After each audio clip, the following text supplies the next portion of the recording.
Thank you so much for letting me know in the chat. I appreciate it.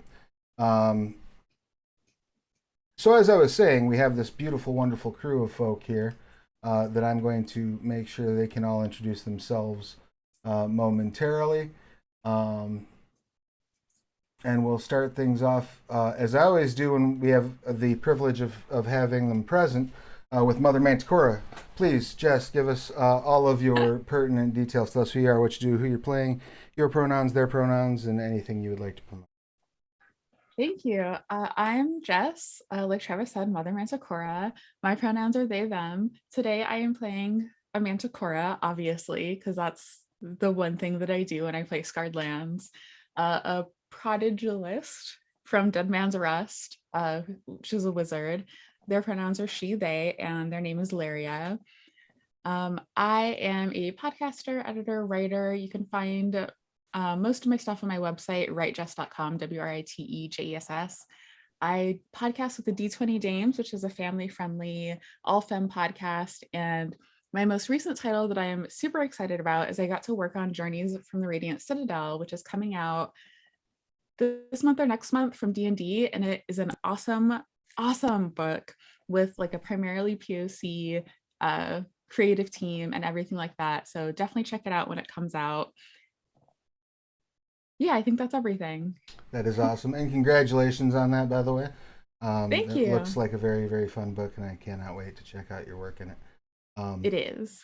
And next up, I guess, if I'm going in a clockwise fashion, that will bring us to Chaz. Please give us all of your pertinent details. Hi, I am Chaz, he, him, or they, them, both perfectly fine. When I'm not doing this, I am a PhD student who studies video games, tabletop RPGs, storytelling, and music, and how they all kind of work together to create like fun, immersive experiences and how they reflect much larger cultural issues. When I am doing this, I am usually attempting to bug Travis to let me be in one of his games or let me DM or stream some Scion. That is really my internet presence. Travis has been bugging me for I think about 4 years now to just like use the Twitter I set up for his account. I haven't done it yet, but I promise I will, just so I'm not a liar. I've relented to the point that I've stopped putting your Twitter handle on your overlays. So. I was spoken to Gilbert yesterday, and he was like, "You have a Twitter?" I was like, "Yeah, but I don't even know if it's at Chaz Calendar or at Calendar Chaz." So I think we need to come back to actually trying to make it work. I am playing Ishtola Igata, a lovely, kind herbalist slash botanist. She just loves everybody and loves everything. She is very sensitive to smells, though, and sometimes just gets really angry. Occasionally. And very occasionally. Are we gonna like her when she's angry? I guess is the question. You won't like her when she's angry. Very good. Good to know. Noted for future reference. So next up, then that will bring us to Pesto. Please give us your pertinence. Hello, I am Pesto Mystic. I sometimes Twitch and sometimes do internet things, and that's really the extent of that. I keep tripping into games that I absolutely love playing with amazing people like everybody you see here. I will be playing, I changed the character name to Wilt, as in like, wilt I or won't I play this correctly? And according to this email, I am a human College of Mourners bard. You are that thing, yes. Excellent. And then that will bring us to Lecco. Please give us your pertinence. Hi, I'm Lecco Rodriguez playing Stavos, the wretched, redeemed gore grinder and water cooler necromancer union organizer extraordinaire, also he, him. Onyx Path fanboy, personal trainer and custodian of a dock diving dog who is currently in trouble and probably hanging out back there somewhere. I haven't been up this early to play a tabletop RPG since high school, and much like high school, I found myself up at 3 o'clock in the morning, poring over new books and trying to squeeze every bit of min-maxing value out of a fantasy RPG character, because between Dead Man's Rust and the Player's Guide and Yugman's Guide to Gelspad, there is just so much cool undead stuff to play with. I always wanted to play a legit necromancer that wasn't just like a paper-thin attempt to be, a king of an undead army like a real antagonist. And I couldn't be more excited, especially since I get to play with multiple brothers from other mothers between Travis and Lewis here. Pesto, one of the most diversely talented friends that I've ever had the pleasure of making. Chaz, who will no doubt make this such an absolute shit show. And I'm happy to make a new friend with Jess, to whom I will only apologize ahead of time this once for what is about to happen in the next few hours. You can find me on Twitter at Team Lecco, where I discuss fitness, dogs, cosplay, and offer my lukewarm and nuclear takes on current events and pop culture. And on the Old Ways podcast as a cast member in one of their Call of Cthulhu games, where I do my absolute best to convincingly unravel my sanity with another group of great friends and players. Glorious. And last but most certainly not least, Lewis, please give us your pertinence. None of the shit Legge just said. No. So Lewis Harris been playing forever. Do a little bit of writing.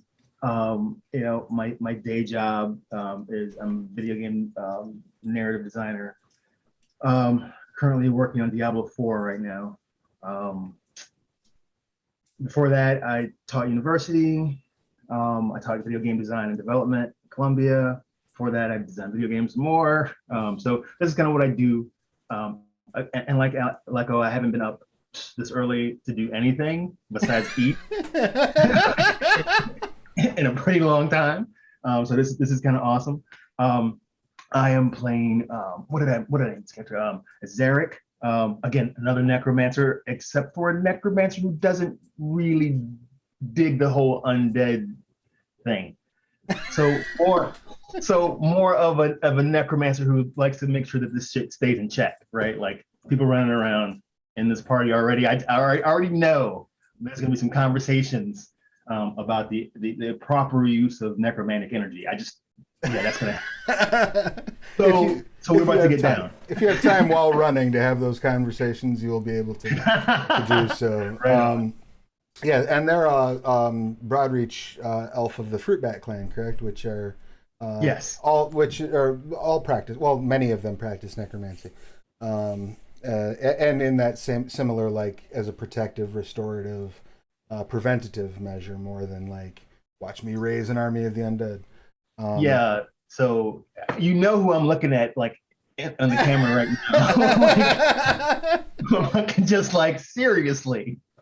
Well, what's temperance? I don't know what that word means. Let's dive into what has brought this motley crew together. And but before we do, I just want to thank you all for getting up at such an early hour. And I want to advise anyone in the sound of my voice to try to live a life where you make friends with awesome people such as these on the screen, who are all willing to get up an ungodly hour to slaughter their way through the forest of blood with you.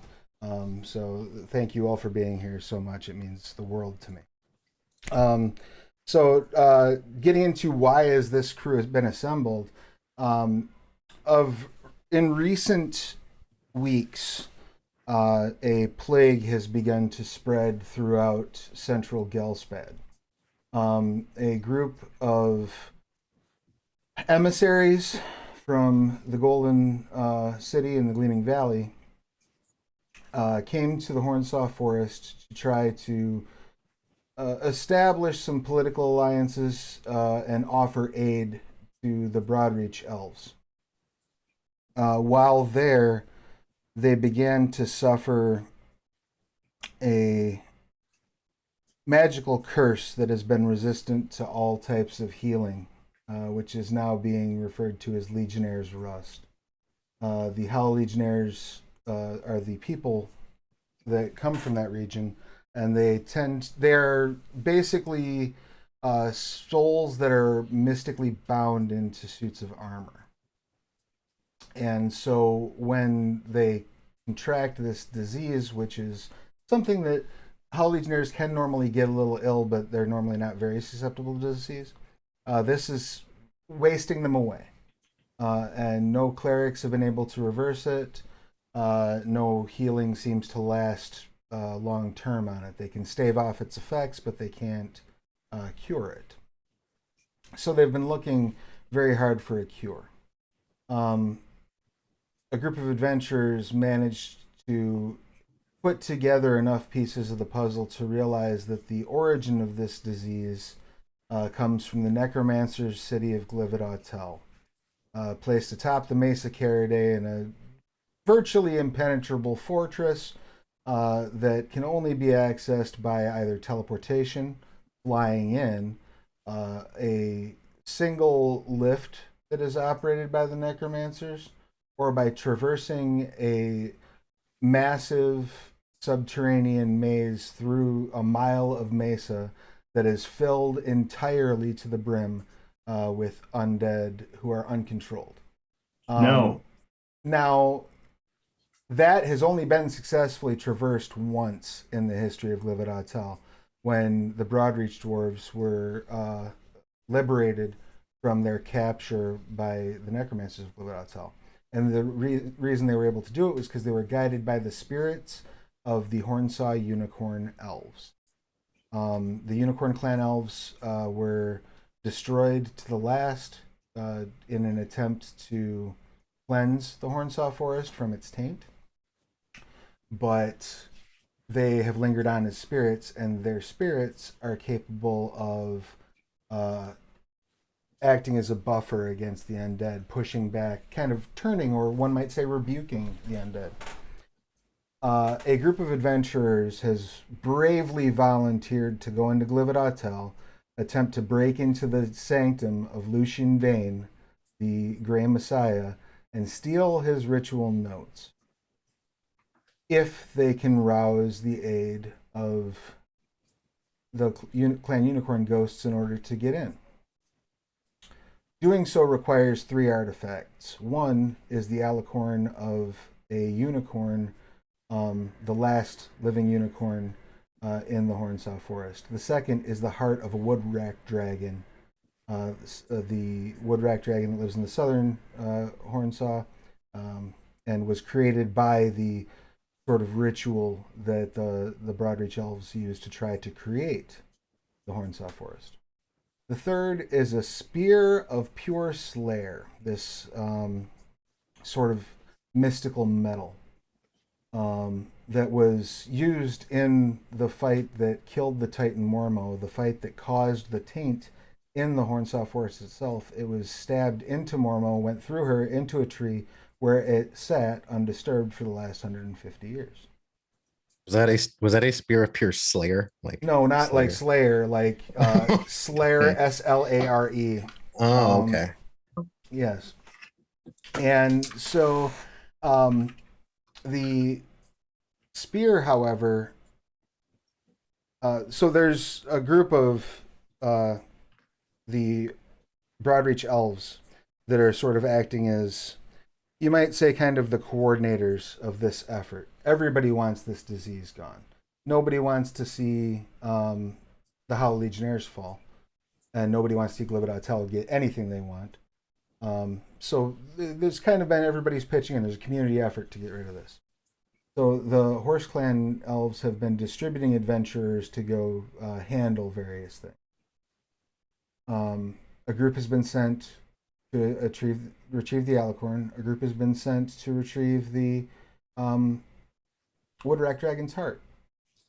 And a group was sent to retrieve the spear of Slayer. Unfortunately, that group fell down to, according to intelligence that was gathered by the Horse Clan, one member of the group survived. An iron-bred priest of Enkili, the god of mischief in the sea, who is named Roan Smilingtail. According to the spies, Roan was taken captive along with the spear by agents of Dar Alanat, a group of hags who wish to reconstruct the Titan Mormo by collecting every piece of her ichor that they can find and basically putting it in a giant bowl and bringing it back to life inside of their sort of, I guess, headquarters of Anat Kalimbath, a giant hollowed out tree that is just filled with all sorts of Titan scarred and Titan tainted monstrosities. I forgot how awful all of this was. I totally forgot. Didn't you write some of this shit? Yeah, I totally forgot how awful this was. What he's saying is, I forgot how awful I am. Yes, that's what I heard. Your fine band has been asked by the head of the horse clan to retrieve Roan and the spear. If you have to choose between one of the two, bring the spear back. And you were given a guide to get you as far as the outer border of Anat Kalimbath, but no Broadreach elf wants to volunteer to guide you into Anat. You're being extremely well compensated and can pretty well, within limits, rate your own ticket in terms of things you might need for this adventure or things you might wish to prepare. So what would you have done in preparation for your journey into the heart of the Dar Alanat? Anything you So we're would going like to Dar. We're not going to or to Anat Kalimbath, into the middle of Anat Kalimbath. Yeah. You're not going to Glividatal. No. Yeah. That's what. Okay. Well, at least this isn't a complete fucking death wish. I don't know where are all the seas of controlled uncontrolled undead? Where is that? That's under Glividatal. We're not going there. Oh, We're not. We're not. well then I don't really care. There'll be problems aplenty for you to deal with. It's fine. I understand. If I'm making preparations, it's going to be I'm looking for the unclaimed, the forgotten, the unnamed, the lost, the downtrodden, trodden upon, broken, and dead. You just That's in general, seeking. Well, I mean, if we're being provided with resources, I would be asking for, access to corpse. Yeah, pretty much. Generally, people that aren't going to be mourned, people who don't really, people who haven't been claimed. We'll start there. So people who will make that noble sacrifice to you. Not to This is what I'm talking about. It's starting already. We're going to need help. We're going to need extra hands. There are only a few of us. No, we don't need victims though. There's the help and then there's victims. You're asking your emissary, whose name is Morning Dew Rainweather, says to you in a lilting musical voice, the Hornsar Forest Deer will provide you plenty of corpses on your way to Dar Alanat. I mean, it's fine. I brought my own. I just thought it might help to have spares.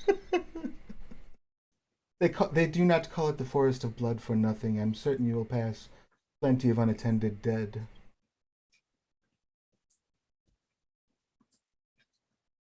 I just kind of stare unblinkingly at Ezric. Any requests for supplies, things you would like to plan, things you would like to plot out, things you would like to do before you begin your trek into Anat Kalimbath? Is there a way to contact the spirit elves? I'm sorry. I do the hand raise thing. What were you saying? Oh, don't do that because it makes it moves you. Oh no. Okay. He's taking over souls again. I told you. Sorry. Did you have something, Jess, Lewis? Who was? No, I think Jess wanted to say something. So yes. Oh, Laria would be searching just for any useful items. For Laria's background, I chose Transporter from Yegman's Guide to Galspad. Okay. So they're basically a smuggler, and they're accustomed to looking for any sort of hidden information, hidden items, accustomed to hiding things that they, maybe shouldn't have their little paws on. So any extra goodies that she can get, she'll definitely look for in preparation and definitely help the rest of the crew get any items that they need in preparation for this, because while she may have volunteered for this journey, Larry is not interested in dying. That is fair. Okay, death isn't the end. So That's exactly why she's not interested in dying. Like, Laria is very, very adamant that they do not want to be part of this weird, like, undead army. It's that not an army, person is it's a building. union. It's not the, yeah, it isn't the end of everything, but it's the end of most good things. Yes. I'm gonna go consort with my union labor leaders while these people figure out what they're doing. Is there a way for us to? Is there a way for us to contact the spirits of the unicorn clan? Yes, it would require you to travel about 4 days out of your way to go to the Ghost Glade. Okay, no.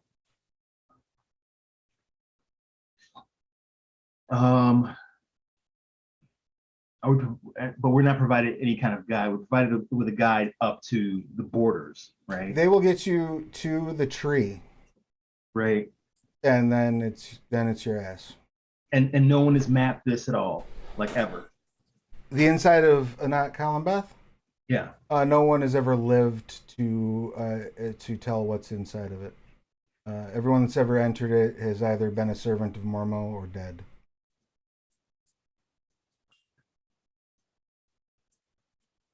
Anybody? Oh, this is gonna sound really fucked up. Anybody recently dead from there? Not who's been recovered, though you might be able to find someone once you're inside. Okay. Note to self. Do we have a sense of there being any creatures that are not actively antagonistic?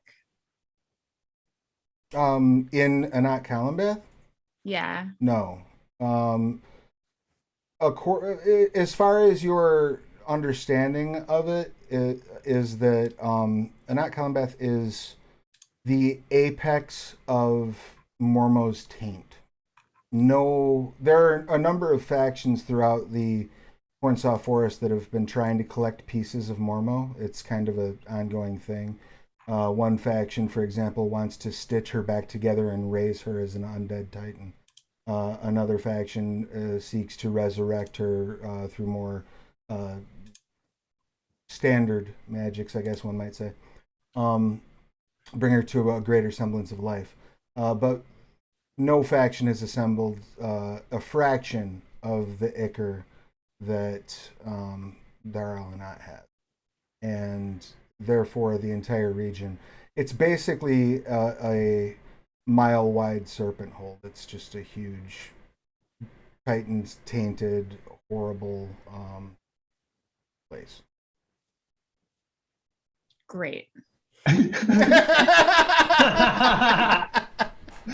So I've got something that I'm not supposed to have, and so I need to figure out how I can leverage it to maybe get us inside without getting murdered. So I have a tattoo that these people actually kind of like. Okay. I'm wondering if what is the protocol for getting into this place? Like, can we go in as supplicants? Can we go in as, as people who want to join up? I'm trying to Why don't you make a religion check? And while you're doing that, so Jess, were you trying, in terms of applying your transporter background, there's a specific feature that allows you to access, correct? Yes. And the text of that feature specifically gives you, like, does it list solid straight resources you can grab, correct? It says, let's see. You can find secret compartments, smugglers' holds, false bottoms, and chests. You can easily smuggle items in and out of anywhere you travel. You have advantage on rolls to hide items from others and to discover items others have hidden. Okay, beautiful. So yeah, effectively what that's going to translate to, A is a greater ease of arrival. but also will keep in mind those advantages for when we start doing searching. If you manage to get to a point where you search anything, if you live that long, and then I like that attitude. and then correct me if I'm wrong. You'd also wanted to get some specific healing supplies. Yes. Healing supplies, maybe some like protective gear. Okay. You're able to acquire magic items that you have listed. If they're willing to provide you each with two standard potions of healing. You'll have those on hand. But unfortunately, most of the larger, more mythical items are being distributed amongst adventurers at the moment. And of course. Of course. But it's better than a kick in the teeth, I suppose. And so what did you get on your roll there, Lewis? 18 total. Okay. So you know that any worshiper of Mormo is welcome in Anat Kalimbath as long as they swear fealty to the Blood Crone, who is their leader.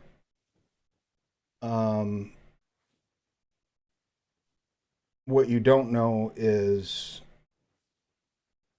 how you might convey that in a believable fashion, or in a fashion that doesn't actually wind up binding you into servitude. Yeah. Right? Because the Dar el Anat are largely comprised of hags who are infamous for binding you into agreements and things along those lines. So Pesto, do you think do you think you can act your way in there? I'm thinking, so I'm a tattooist. Mhm. I was thinking of giving us all at least a fake version of this Mormo tattoo, like to kind of feign worship. But I think you're probably gonna have to be the one who talks the talk to get us in, I think. Okay. Maybe okay. Say maybe Stavos, but Maybe stab. Oh, wait, what? You want me to stab people too, or just act our way in? just maybe both. Okay. Act first, stab third. Third. Got it. Okay. Got it. I do have Actor in my. Do we have any idea what these Yes. hags might want and that we could maybe use as a chip? If you have either ichor of Mormos, a piece of Mormo's corpse, or something else that will lead to that, as far as you know, that is the only thing Dar el Anat. They don't care about literally. They will burn Skarn down to bring Mormo back. They do not give an airborne fuck about anything else. I mean, it seems to me like that would be the path of least resistance, is to acquire some of this ichor and offer it to them in exchange for access to this spear and whatever's left of Roan. Go ahead and make an Arcana check if you don't mind. Sure. There's a number next to it. Yep. Okay. Oh, that's a D12. That is a 22. Yeah. Okay. The more you interact with ichor, the greater the chances that you will suffer cursed negative effects from it. But so you mean like I have to interact with my hands, or is it just kind of being around it? I mean, being around it's bad. The more contact you have, it's kind of like if you would imagine a fantasy version of like weapons grade plutonium. You don't want to handle. No. Okay. So I have a thought, if it pleases you, if we could acquire some, there is a safer way to transport it. I could simply put it with the team and they could hold on to it until we get to where we're going in the portable hole in the ground. Okay. That sounds interesting. We're going to weigh that against getting some of that ichor might be difficult, and B, we're going to be then taking it into the heart of the bad guys who want it. Not right? all of it. I mean, I can't imagine that just a little bit of it would be. I mean, how bad could it be? I feel like Ezra is making a good point about not taking more ichor to the hags that are specifically looking for this ichor. And what if instead of bringing them more of what they want, we fake it? Like we make some sort of journal that, talks about locations of ichor that some other cult has found, and trade that, like make it seem like we have information that they want. Pesto, can you sell that? I can try. Like once we forge this communication, right? I mean, I think that's what we're looking at right now. Like some kind of, this is a communication between cult members that detail spotting something that could be ichor or is ichor, right? Like I don't want to. I'm not a very sneaky person. Oh, I have that covered. So I'm not particularly good with some of the subterfuges. I need to leave that to others. I'm not a schemer. I don't really know what to do. Chaz, you've been pretty quiet up there. What do you have in any thoughts or anything to add? She's just been like watering the plants, making sure they get plenty of water, because once she leaves, like no one's gonna take care of them. That's fair. All right, so you're just kind of over there gardening. Yeah. I dig it. If everybody would like to make a history check, you may do so. While you're thinking about like ways to pass a fugazi, as it were.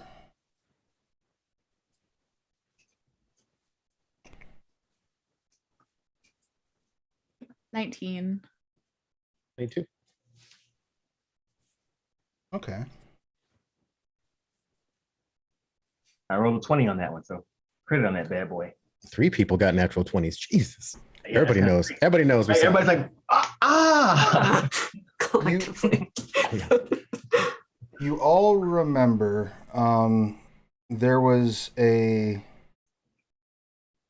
piece of rumor that went around relatively recently throughout the Hornsaw Forest that the Serpent Skull Heresy, another one of these Mormo cults, had acquired a significant portion of Mormo's posterior that they were Titan ass. Yeah, Okay. like just a chunk of booty. What does that taste like? That probably like I would imagine like that. I would imagine like chicken, because Mormo was very serpentine, but Like frog legs.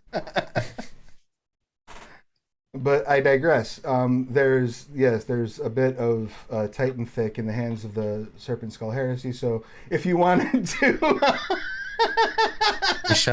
We should go retrieve the cheeks of Mormo and give them to Wilt for clapping.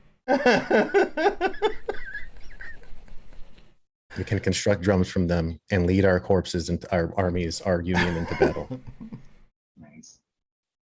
So then we could fake then a communique about that between 2 serpent skull cells, so that we have the information of where this is. So maybe we can buy our way in with that. What does anybody else think? I feel like we could benefit from having the cheeks of Mormo. That you're not wrong, but back to what Ezra said earlier about not bringing the pieces that this hag Kevin Oh, wants to the right. hags. Like maybe we get those after we deal with the spear, and then we go find the cheeks. But for now, we just fake that we know the location of the cheeks. I understand. You're really scaring me with that. Beautiful. So you have something of a plan. Who is going to try to commit the forgery? I'm gonna ask for that. There's got to be somebody Oh, here I'm- with us. Oh, I'm a smuggler. Oh yeah, like somebody's got to be able to do this way better than. yeah. Okay. Why don't you make a? You can either use history or calligrapher's tools. If you're proficient, go ahead and make a check. See if you can make this forgery happen. What's That's the a closest? 25. Wow. Nice. Yeah, I mean, you're like, oh, I need some snake venom. And put a little bit of snake venom over here in the corner, like it dripped off of an Asathi fang, and you're just like, you've really like aged this, and I mean, this looks legit, genuine. Somebody at one point, real quick, had to like crumple it and hide it under their shirt, and you've got like little folds in it. I mean, you've crafted a story around this document, so you are in pretty good shape there. Please do make a note of what that result was in case I need to make a check again. Any other preparations you'd like to make on the way? Well, what is the closest we can get to this this place? Are there any nearby circles that we could travel to? Nearby circles. You mean like Is cells of the Dar Elanat? And I'm assuming they have logistics, do they not? They have to move things about. Do they not utilize teleportation? They don't utilize teleportation. Teleportation is utilized extremely rarely on Stern, partially because of its difficulty, but also because people still aren't quite sure. Like there was a lot of bad things happen mid teleport during the Titans War, so people maybe are a little bit leery of hopping on a teleport. Oh yeah, they're always worried about getting sliced in half and like arriving with losing limbs. I mean, our people don't care. If they leave an arm behind, they're generally fine. Okay. That's fair. As far as like the existence and location of cells, there's a few that they have intelligence on, but none that the Horse Clan feels confident in sharing with you with the intent of you approaching these people, because that would invite a lot of questions like, how the hell did you know who we were? Nobody has a working connection to Adar Elanat. There are some where they know the geography of them, but to share that information would compromise how they acquired the information. So, Ezarek, I know that you have misgivings, but do understand that my shambles at this point are generally garnered from those previously uncontrolled. So it's not like we're going to, just pick out any old body up and walk around with them. But if we need to, we should be willing to utilize resources at our disposal. But trust the Union boys and girls and creatures from beyond would otherwise be ravaging the countryside if they hadn't signed on. So we're trying to be ethical here. I'm a pragmatist. I understand, but they should be put down. That's all. And the longer they're around, the longer they're spreading. Well, one could say the same thing about me. But I have been redeemed. They're not beyond it. It just hasn't been their time yet.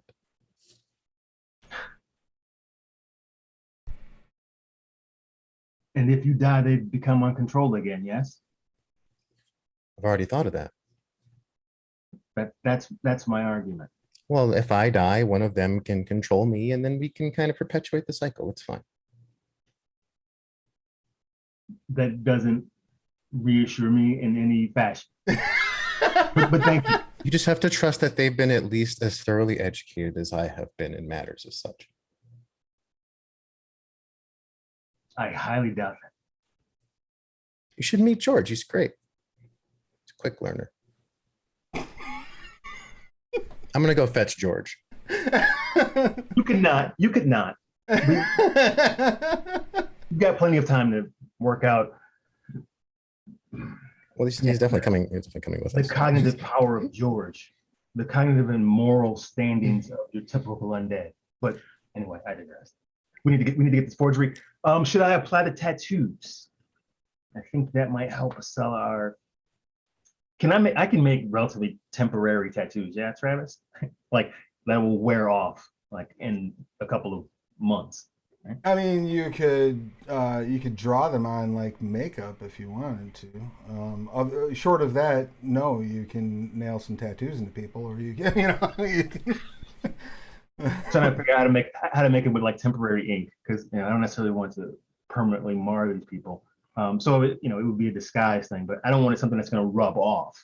No, I mean you can certainly use your tattooed inks in a fashion that they will be very difficult to remove for weeks. I mean, unless we peel the skin off.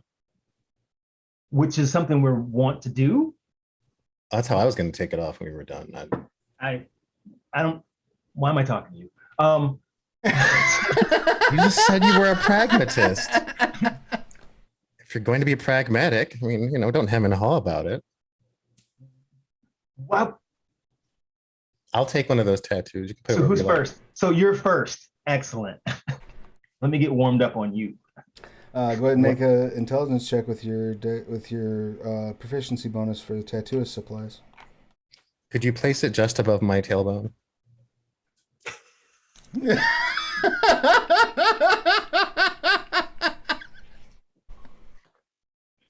and just write juicy underneath it in Lydian. I mean, if it's going to be a tribute to Mormo and we are on a quest for cheeks, it seems suitable, does it not? Unless you actually wish to place it upon my posterior. I will expose my posterior. You can.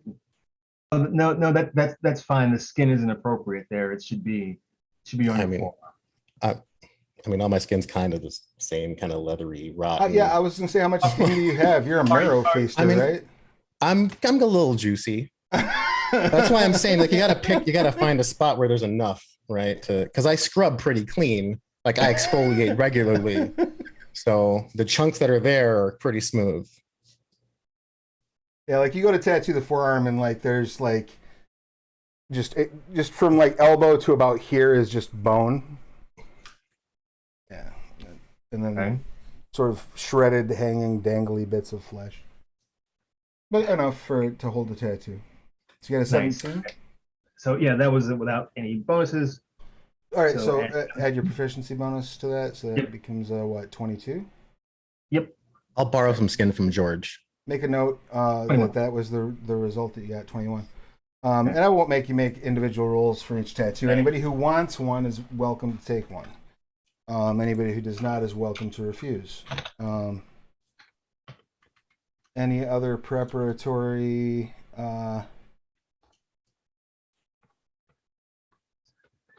stuff? I think the only other thing is Laria would want to provide information about the forgery, except not explain that it's a forgery, so that their contacts can start spreading the news that like this group has this information, as a way to just sort of like hype it up, so that when we arrive and we're like, look at this great information we have, it's hopefully not the first that the coven is hearing of it, that they like are aware and are maybe even actively searching for it. Beautiful. We want to try to sow a rumor. Yeah, That's cool. I love it. In fact, because you're literally talking to one of the heads of their intelligence network, we'll just there won't be any check for that. In the event that the document falls under any scrutiny, I will give you advantage on any check you have to make regarding it, and disadvantage on any check that anyone makes to try to discern its forged name. Awesome. Good plan. I have a question. I have an answer. Can you? So I decided I wanted to leave this up to you. Can you tell me what my inventory is? What your inventory? As far as the distribution of ghouls, gas, flesh, golems, crystals, skeletons, and that's zombies. what we need to sort out real fast, because Okay. you need to make sure that you're not overlapping any concentration spells. That's important. I know. I got that. Okay. So what is your inventory? You can create. Well, Correct me if I'm wrong, as a level 10 animator, you can create up to a flesh golem, right? I can create, yeah, flesh golems, gestalts, skeletons, zombies, ghast, and ghouls. That's where I am right now. Okay, so like if you wanted, say, like marrow knights, you could Yeah. have them. Yeah. Yeah, so you tell me what's your inventory. Okay. So to not overlap, my general squad can run about 71 deep. No, 69 deep. Yeah. 69 deep. Nice. Nice. So And that leaves me room for two just to have a floating pair. So I guess I'll say there's probably a bunch of skeletons and zombies, a few ghast and ghouls, and then my lieutenants, basically my manager supervisors will be Marrow Knights, right? And George is a flesh golem. Okay. So write down specifically committed numbers because we might need to populate those tokens Sure. at some point Okay. in the near future. And what about those? So that's the walking group. What about in cold storage? I mean, Does it just not matter? Here's the thing: you can only control what you can control. I don't care Yes. if you have, if you want to be walking around with a portable hole filled with uncontrolled undead, have at it. Huh? Yes. Okay, that's the thing. All right. All right, we're good. Inventory covered.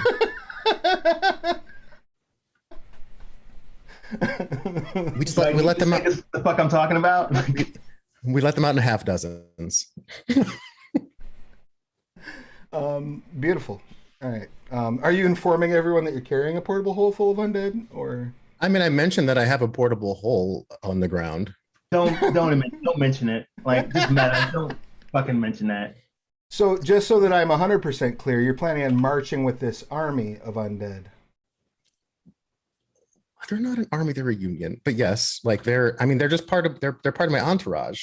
Excellent. I can't just like Do you need bottle a them second- up. Do you need a second portable hole to carry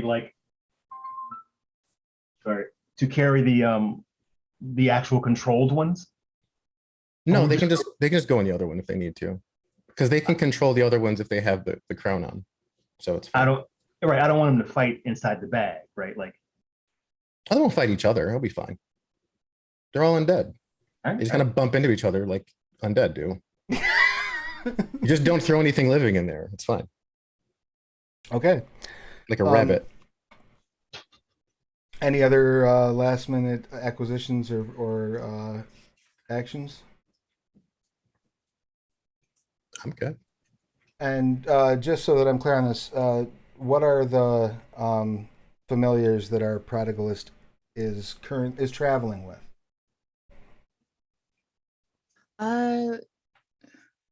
She hasn't summoned anything just yet. Okay, so you're gonna hold. But I guess probably would before we actually start. So I'm gonna say for sure at least an imp, but I'll look at some of the others as well. Okay, yeah. You have a little bit of time on your journey there. Yeah. So as you're making your way across, I would like you to roll 3d20 for me, please, Legge. Sure.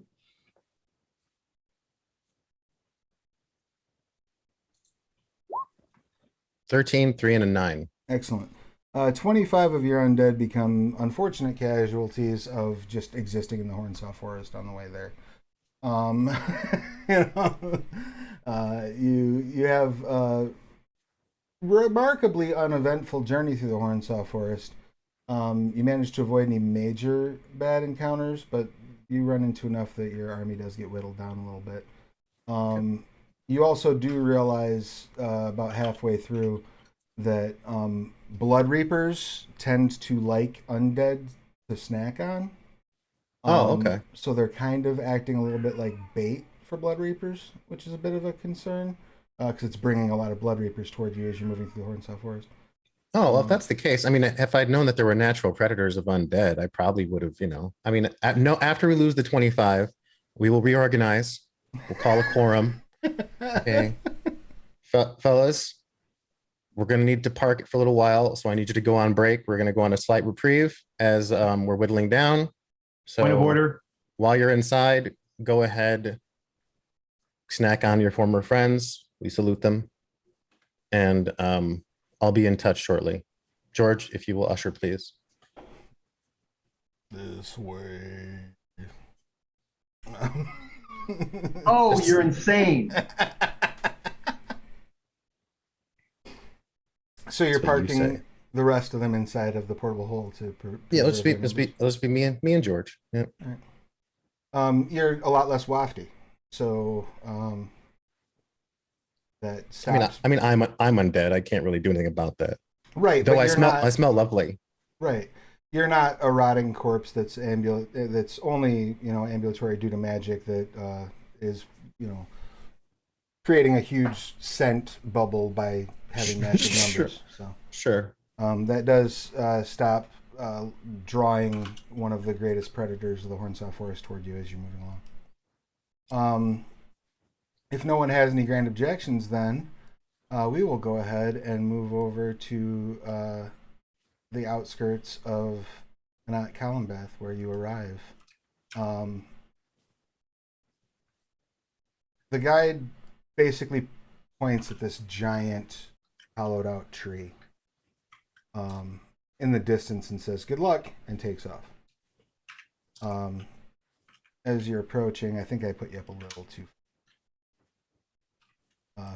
Actually, you can all move your tokens on this map, correct?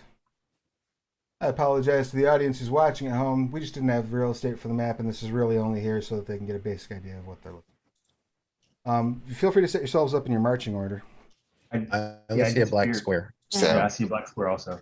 Oh, you We're probably apparently- have to like move the screen. Oh, like yeah, maybe you'll have zoom to- out and then like Yes. scroll. Scroll down. Yeah. Because if you're only seeing black, you're probably like on the side or on the top. And I've zoomed out all the way and I'm only seeing a black square still. Yeah, me too. I'm at 10%. I'm only seeing the black square. Let me see what I got here.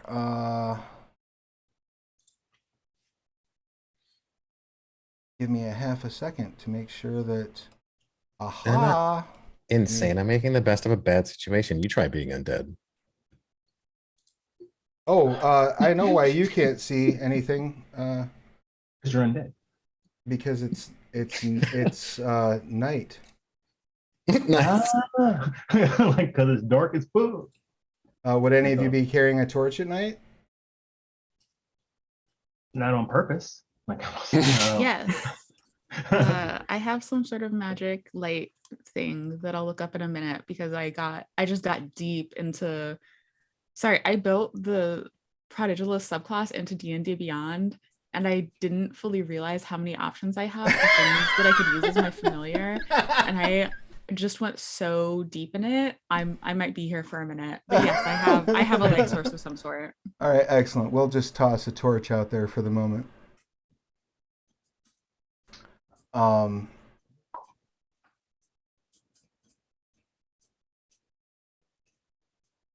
about that? Does that help? oh, yeah. I can see now. All right. So those of you who could not, you should be able to see now anyway, hopefully, because I think your dark vision should be set up. But Still seeing just the darkness. I don't see shit. Huh. Well, that's okay. We can just, You can theater the mind it. It's fine. yeah, it's fine. I apologize for going through all this trouble over a map that we're not even showing the audience. So that's fine. I'll just go ahead and make a couple of quick adjustments. And then I'll kill that dynamic lighting. Would have been fun, but that's okay.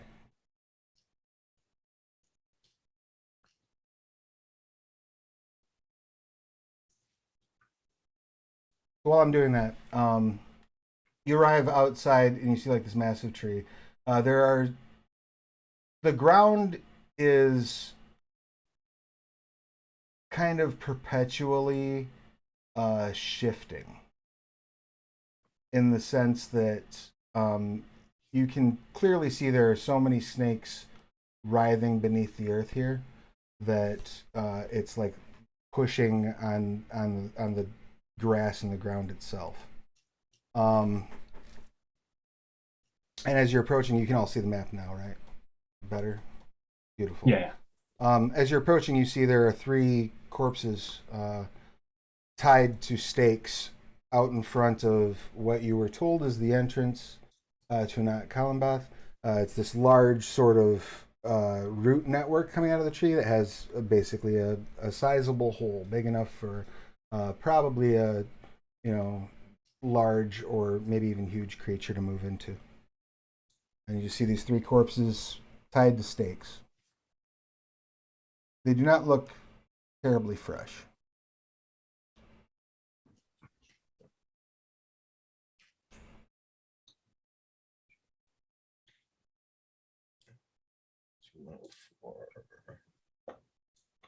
You're up, necromancers, I think, right? I will roll up to the closest one.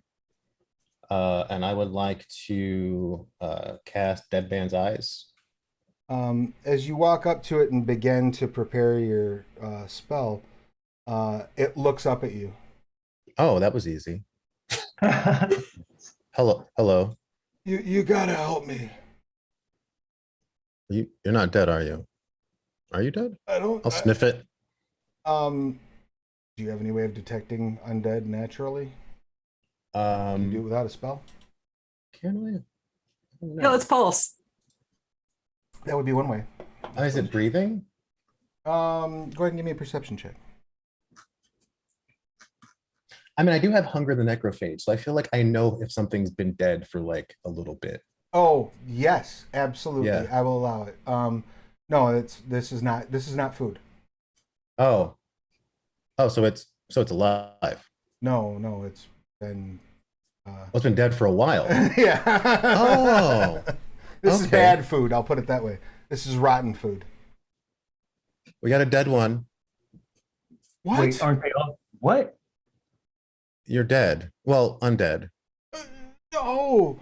No, you are. It's okay. No. He's like starts struggling against his bonds.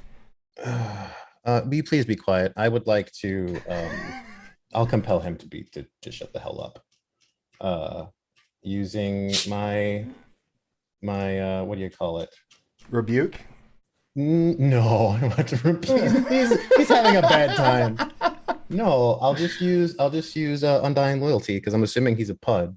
I mean, if he's not, like if he's something bigger, if he's like some sort of a gestalt or like a wretched, then it wouldn't work anyway. So I will attempt to use I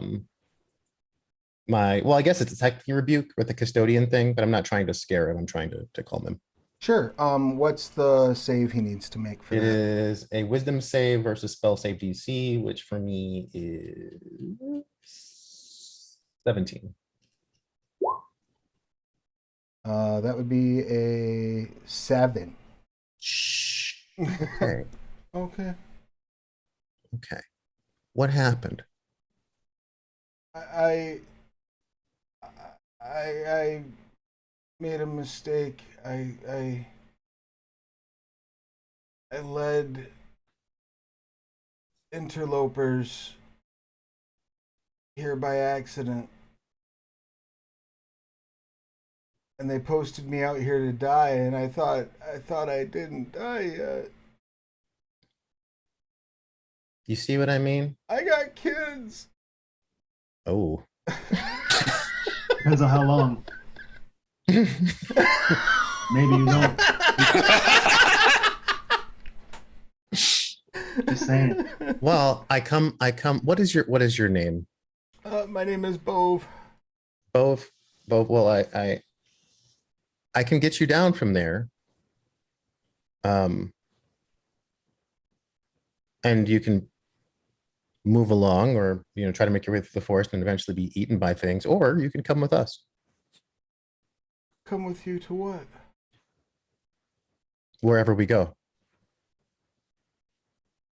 I mean, it beats being stuck to a stake. I mean, we could leave you here. I'm fine with that if that's what you wish. Please don't. Okay, I'll cut him down. He falls down, kind of gets up and looks around a little bit. What are the Everyone? other two? What are the other Everyone two doing? The other two are rotting. Everyone, both, everyone. I used to be a druid. I don't think I'm a druid anymore. Do you still like trees? Not this one so much. Well, why don't you consider your options? You can just kind of fall in behind George. And if there's anything else you want to tell us about what nailed you to that tree, it would be most helpful. And like, Oh. what is he? He Species. appears to be. Oh, you're. It's hard. He's juicy. A little hard to tell. Okay. So. Maybe some kind of ghoul. Are you hungry at all, Bove?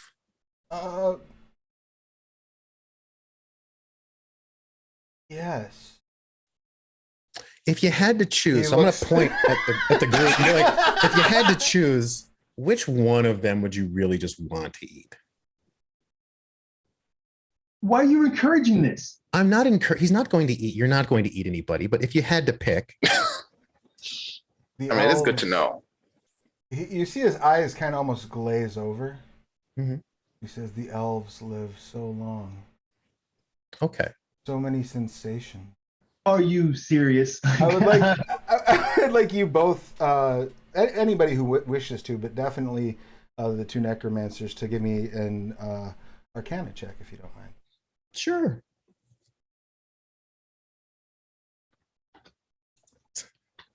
23. Oh, yeah. You definitely.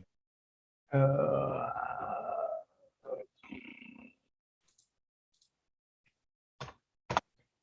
Poor Bove.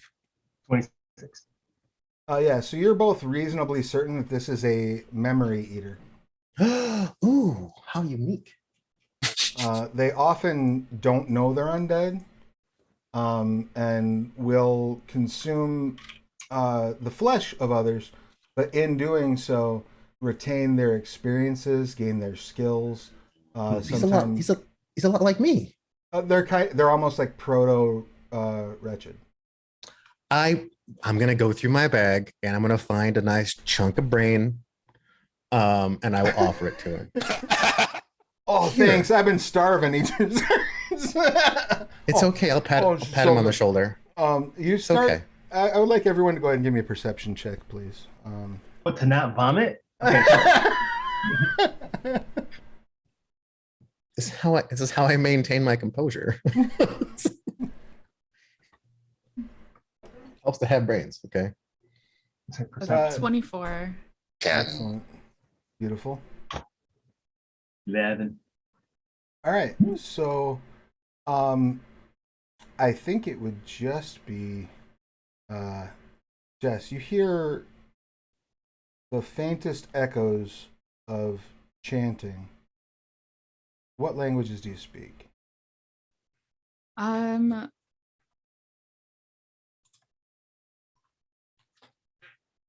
Whatever common is that I forget the name of, the Lydian, Manticore right. language and Elvish. Okay. You do not recognize. Well, you do not understand the language. You absolutely recognize that it's Titan speak. Oh, that's really bad. Listen, everyone, I hear some Titan speech chanting going on, and that seems like, well, I mean, it might be the hags that we're looking for. But also, we should probably, does anyone speak Titan speech to know if we're about to be attacked by something terrible? So I didn't pick so of the languages I could have picked, I have what was it? Dunan? Yeah. Dunan. I was supposed to pick two others. I don't know what, I wasn't sure. I was going to ask you what languages I should pick, like I mean, what seems reasonable. Ancient Lydian would be almost a necessity for somebody who, studies necromancy, like from a academic standpoint. Sure. And I mean, Titan speech would be fine. If you want it, I'm happy to say, oh, sure, yeah, you speak Titan speech. Look at you.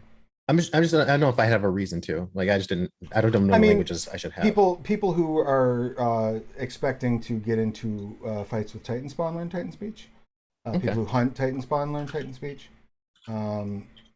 People who have friends that are ironbred often learn Titan speech, because Titan speech and Sutak are very similar, and they share a lot of curse words. I'm going to say I don't have it. I would probably have something a bit more obscure and dead related. Okay, yeah. Then you probably speak another dead language, like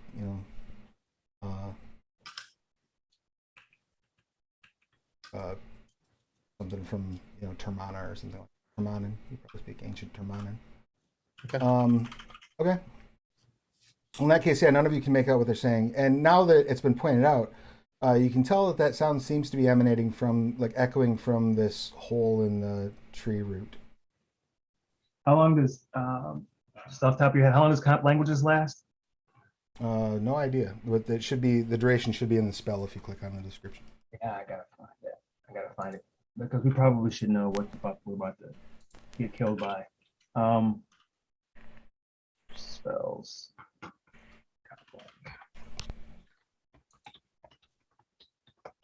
1 hour.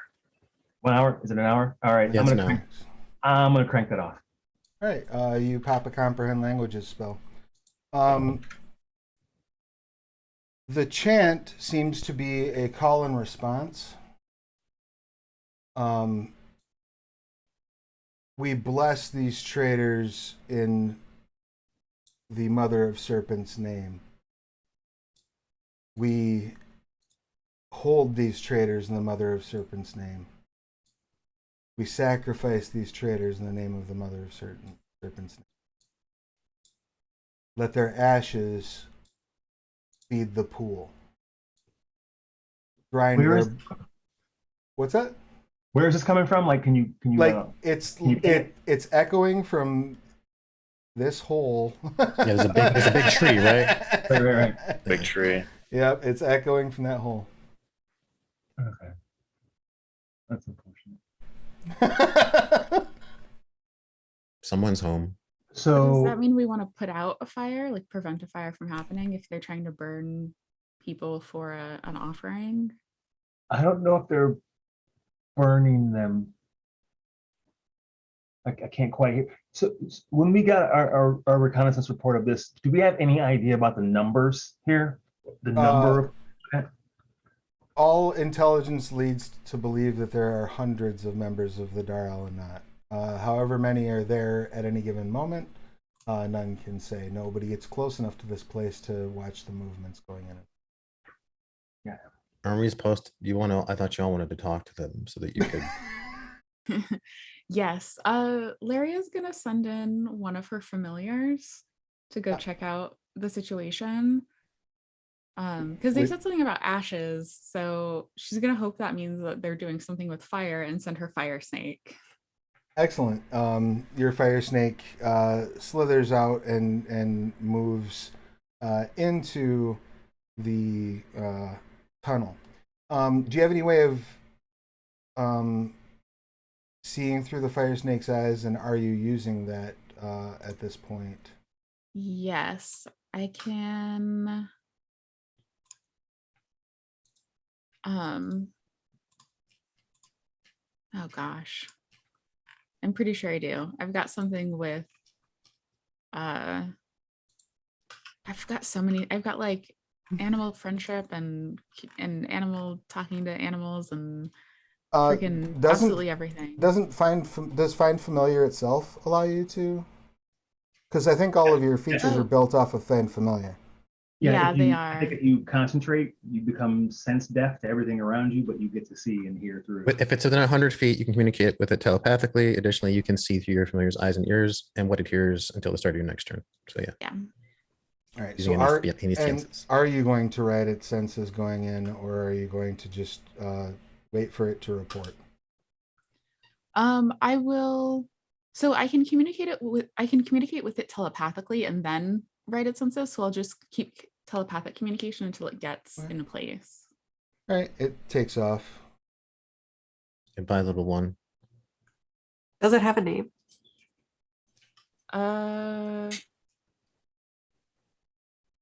Spark. It says, "Spark is happy to serve," and it slithers into the tree, and it goes down. Oh, there are many roots. I can hear Titan's speech. What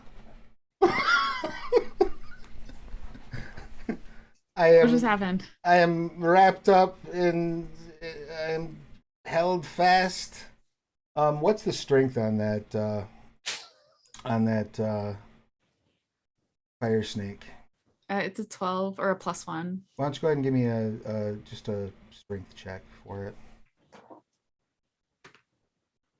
That is a 7. Excellent. It's it starts like screaming in your mind. Then I am going to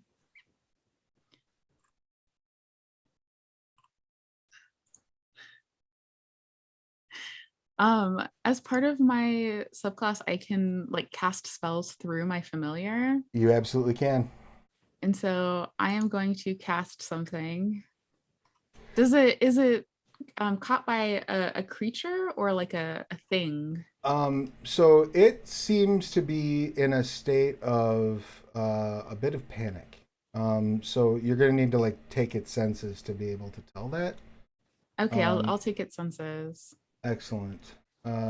You can see that it's being held like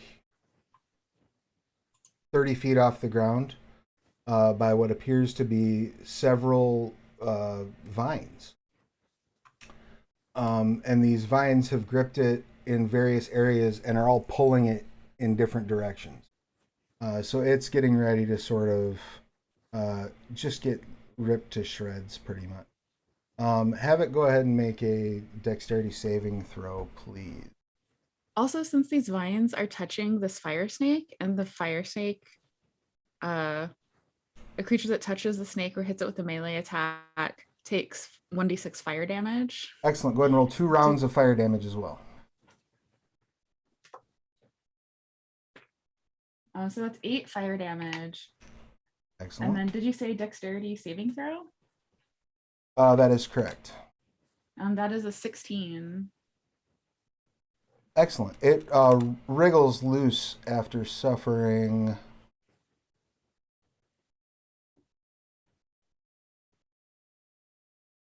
Let's see.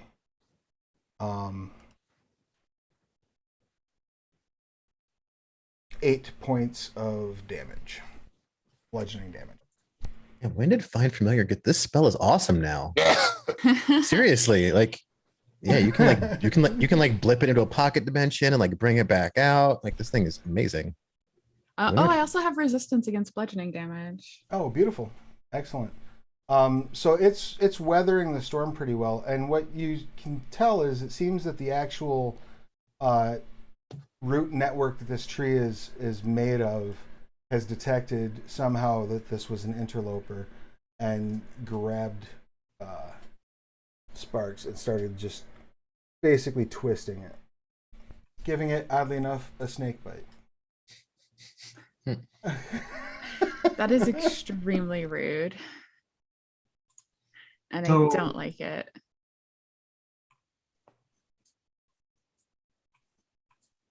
I think Spark is gonna cast Thunderclap.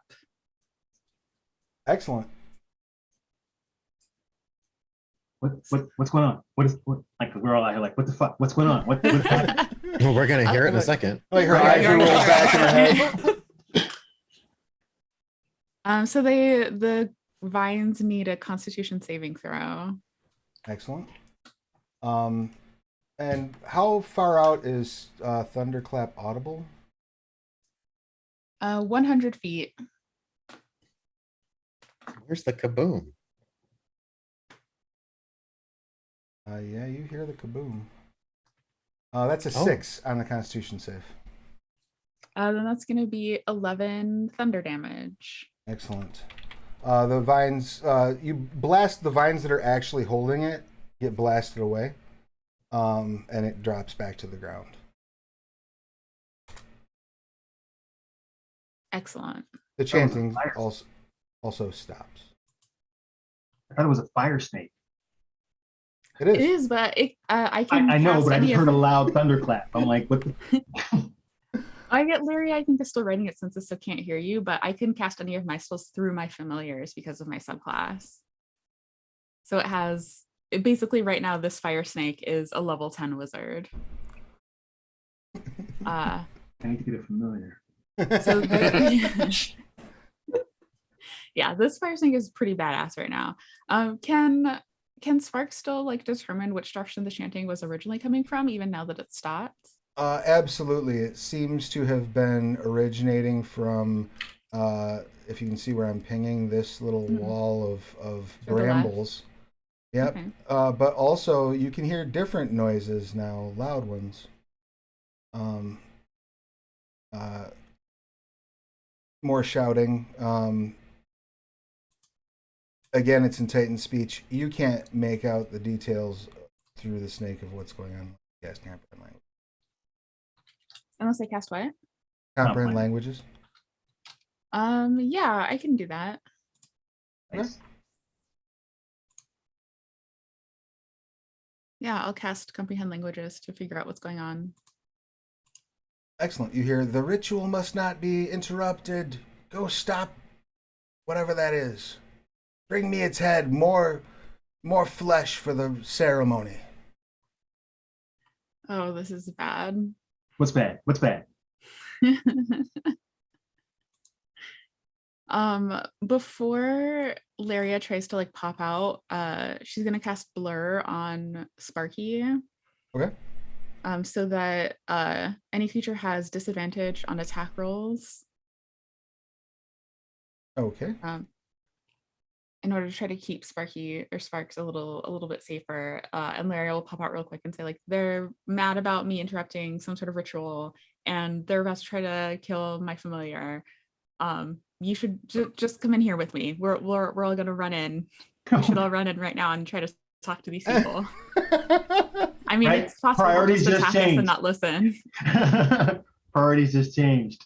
She's like, save. Like, that's awesome. This entrance where Sparks went in, like, what size is that? I mean, that's each square is 5 feet. Oh, so it's an entry.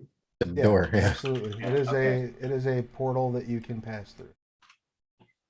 Well, I guess we should probably put our acting hats on and kind of stride in defiantly, right? Like, They're right? trying to kill Sparky. Yeah, acting might be kind of hard at this point. Not gonna lie. Yeah. So let's again go in, and we have to stick with the plan, right? Stick with the plan. We're supposed to be here. We shouldn't be afraid of these cats, right? We're just going in to do our thing. We've got the note. Okay, let's do it. Stick with the plan, chums. I do have a question. At what point do we abandon the plan and slaughter them? If we can't convince I need them- someone to tell me when I can abandon the plan because, like, the great axes, they can't kill Sparky. Like, Sparky helped me water the Yes, plants okay, like we're 2 gonna weeks go ago. in.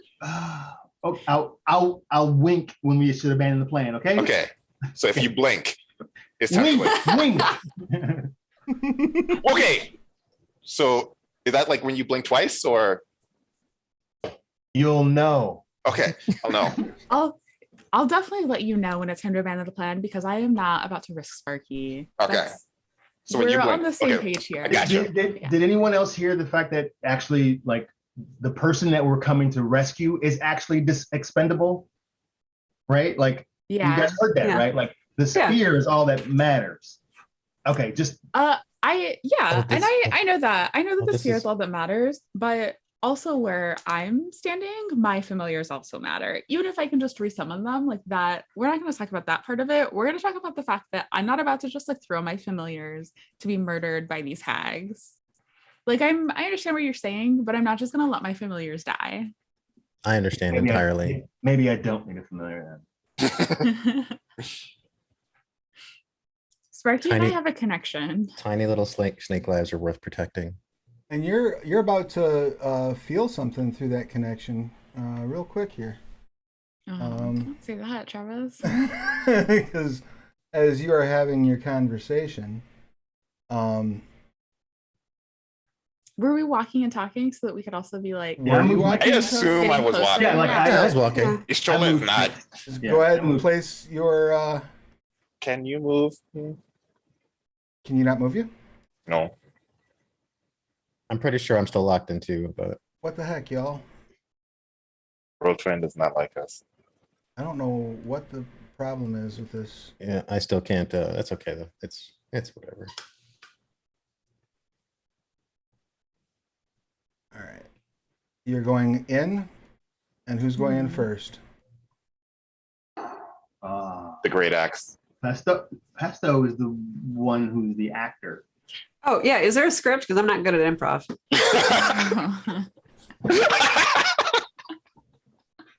You're a bard. You're a bard who writes their own material. That's amazing. I thought they just made things up. I learn new things every day. As you walk in, you see a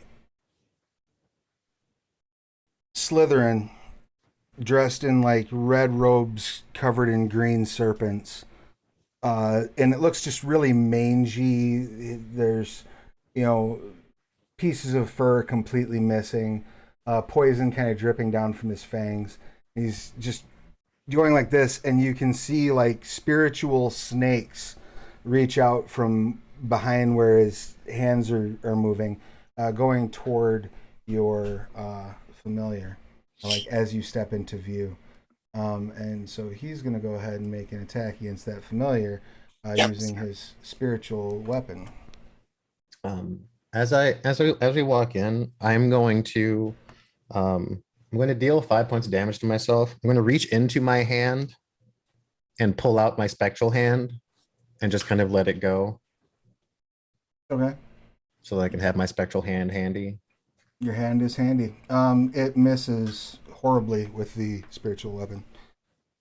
You may decide if you would like to roll initiative or if you would like to roll persuasion. It's up to you, or performance, or deception. I have great deception.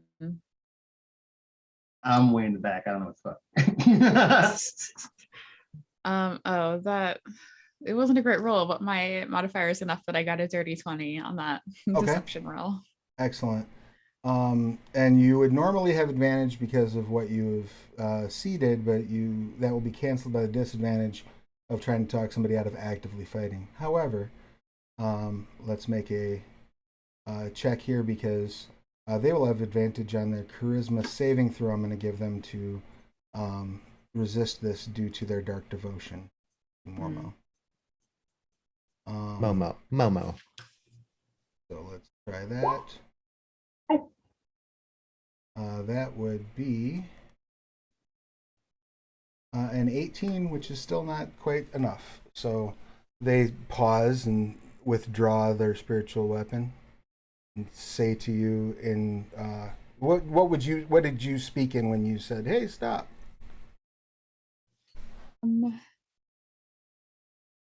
Would I have an idea of, aside from Titan speech, what language they're most likely to know? Well, there's Slytherin and Asathi here, so probably either of those two languages. They might speak Lydian. Would probably be, whenever encountering a stranger, your gut would probably be Lydian, because almost everybody has at least some knowledge of Lydian. Okay, then she'll start with Lydian. Okay. And what specifically are you going to say to them? We're not here to like fight, and we didn't mean to interrupt your whole thing. We just heard that, there's something that we have that you might be interested in. Can I give her like background music while she's talking to them? Like some inspiration or something? Nice. Is that a recorder? Yeah. I did not realize that. Travis, did you even give Pesto inspiration for having a recorder? I did not, but you can have it now. Thank you. I didn't even see that there was a recorder, to be fair, because I've been staring at a map. So you may have inspiration, and you may also absolutely use the aid action if you so choose to provide accompaniment, should it be needed for further discussion. What is it that you've come during a very, very important ritual?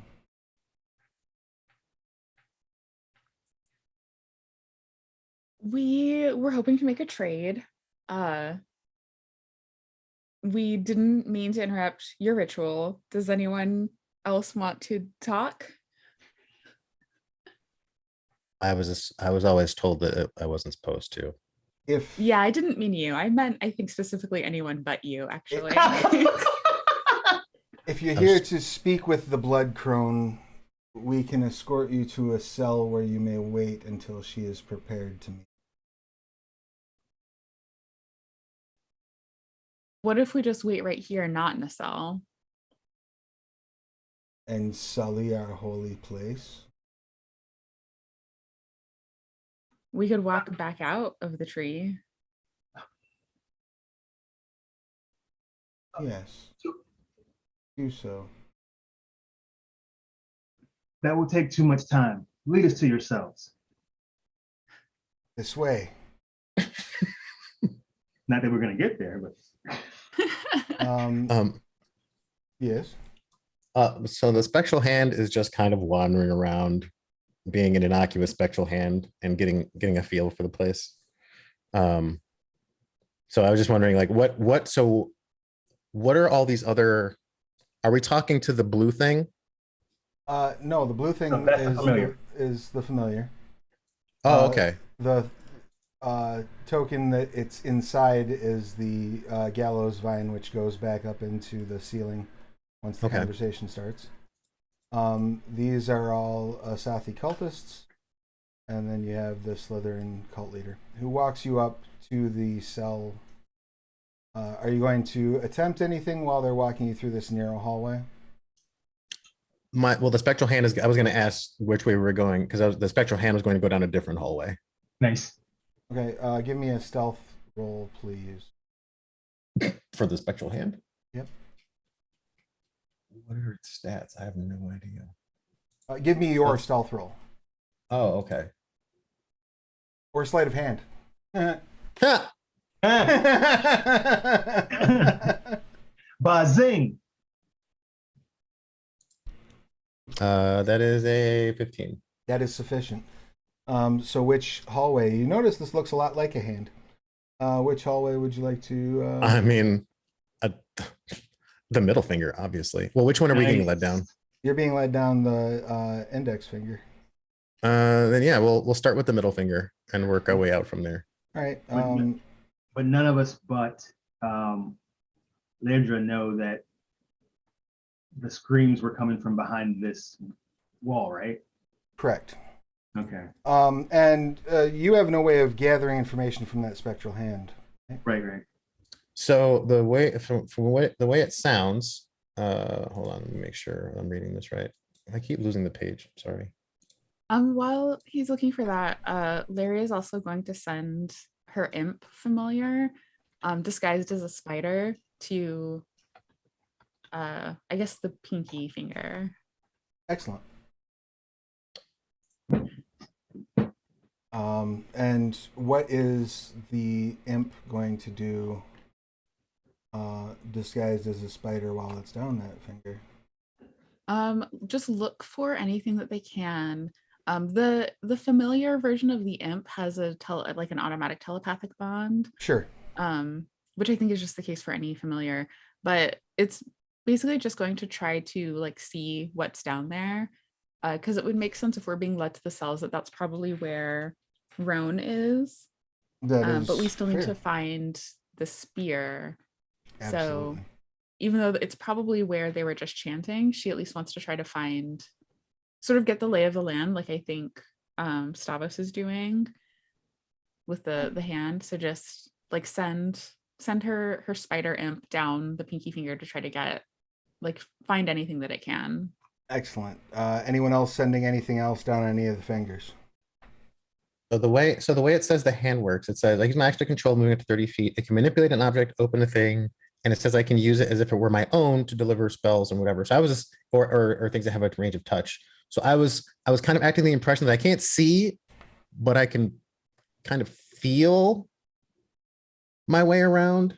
Sure. the If you hand. just want to kind of grope the wall, you're absolutely... Yeah, that's what I mean. Like that's what I'm welcome. imagining. Is I'm just kind of like that's literally getting a feel for the place. So He like wants to get handsy. I send it. I send it like up the wall and like along the ceiling. And I'm just kind of crawling along, feeling the place up. So And the one thing that you notice, you can notice this visually down the hall that you're walking down, but you especially become intimately aware of it through the feeling of your spectral hand.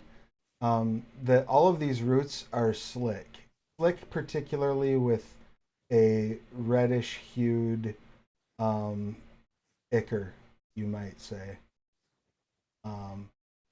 This is the Blood Forest, right, or whatever it's called. This is the Forest of Blood. Yeah, this is the Hornsaw Forest. So named because it is tainted with Mormo's blood. So. Oh, this might be Mormo blood all over the walls. Yes, it's quite possible.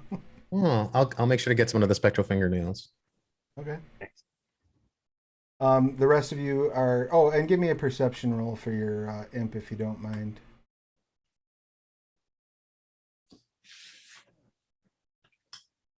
I wish I could strap an eye to it. That would be really easy. That is a 21. Excellent. You see a couple things down this chamber. One, there's a mat which appears to be made out of like moss, sort of splayed out on the floor. There's a lockbox at the foot of the mat, and there is a swarm of vipers that are just sort of sitting in the mat, like kind of waiting for somebody to disturb it. That seems terrible. The imp is gonna turn invisible. Okay. Excellent. And see if it can, and probably go back to imp form so that it can fly again, and try to get closer to that lockbox. Okay. It appears to be kind of a standard footlocker. It is locked.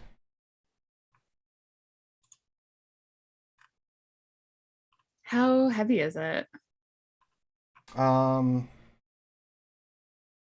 What's the imp's strength? It is a 6 or a -2 for the modifier. Okay. Yeah, you can lift it. It's a bit of a tug, but the imp could lift it. Like if the imp tests the height, the weight, they're like, I could probably. Gotta send the hand with the imp. Make a stealth roll at advantage for the imp if you don't mind. Is this because now the vipers might see a floating box? Right. Oh no. 13. Okay. Let me just check something real quick here. Oh no. The swarm of vipers does not seem to notice the box shift. You pick it up, lift it out. Where are you taking the box? I gonna bring it around to where we are. And I assume waiting for the folks to file out before you move through. Yes, yeah. The cultists put you each in a cell, lock the doors, and basically leave. As you're being led into that room with the cells, you hear singing in Sutek, a very bassy sort of, almost like nobody knows, and like rattling against the cage. He says, I was promised third breakfast, and one of them says, fuck off to him in Sutek, and they walk back off. And he sticks, you see just kind of like a snout come out through the bars. What are you in for?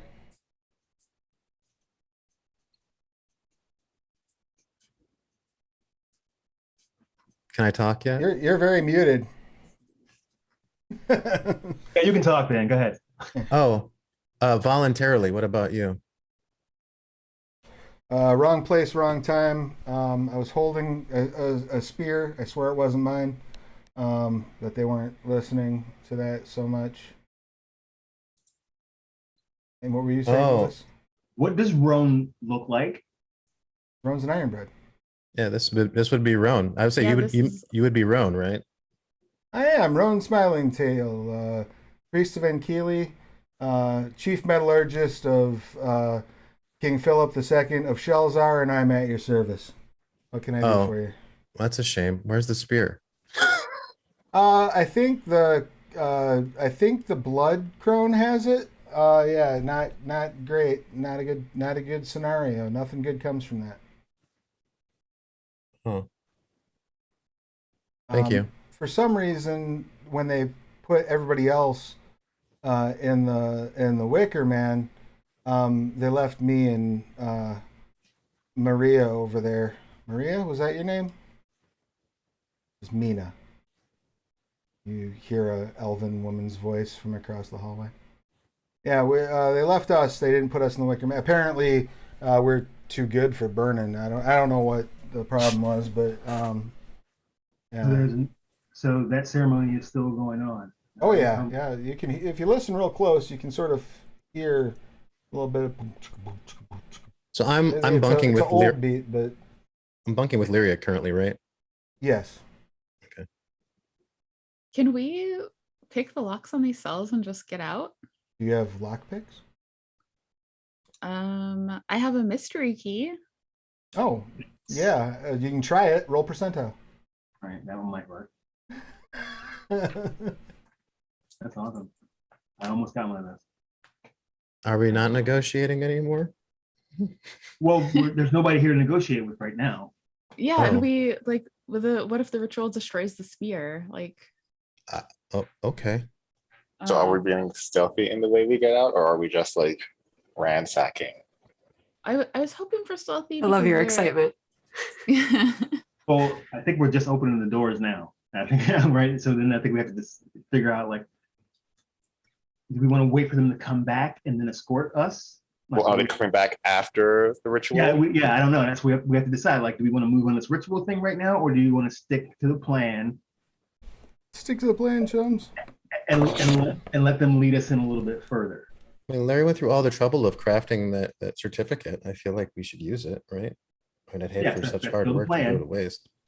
Well, but I mean, we don't need to like be in cells. Maybe they'd even trust us more if they saw us like we got out of the cells, but like didn't cause any problems. But Right, I- like we're I crafty, really- but not. Right. yeah, like I just don't like being locked up. I don't like when people lock me up. Sure. Do you have Well, that Spec- could demonstrate also, if we just kind of mosey out of here, that also might demonstrate that they shouldn't leave us alone without a guard. So there's that, right? Like it might go the other way. And they're like, get the fuck back in the cells. And this time, here's a bunch of people to guard you, right? So that's a 50-50. That's like a, But if we do that, then we know it's like, okay, we tried being crafty. Now we have this other option to do. Just stabby. Yeah. So we Stabby, start yes. with the sneaky, and Uh-huh. then we Go get to to our third stabby. option. Yeah. Yeah. I got a 67 for percentile. Okay. And do you have the Um, mystery key text handy by chance? Yes. It's like a 5% chance, I thought so. think. Yeah. Um, All right. But even if that doesn't work, one of my familiars is also animated armor, which maybe is just strong enough to like pull the thing off, pull like the Oh, sure. What kind of armor are you wearing? I think Laria just has regular armor.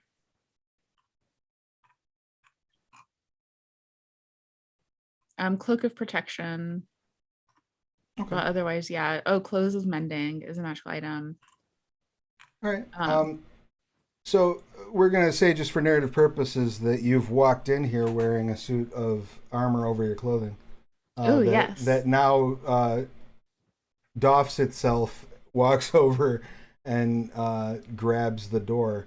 Go ahead and make a strength check for the door while this lockbox comes flying into the room. nice. What the? 17 on that strength check. It pulls and really just wrenches on that door, but it doesn't come loose. Are there Ron says, no key- good. Can we aid? If you're in the same cell, yes.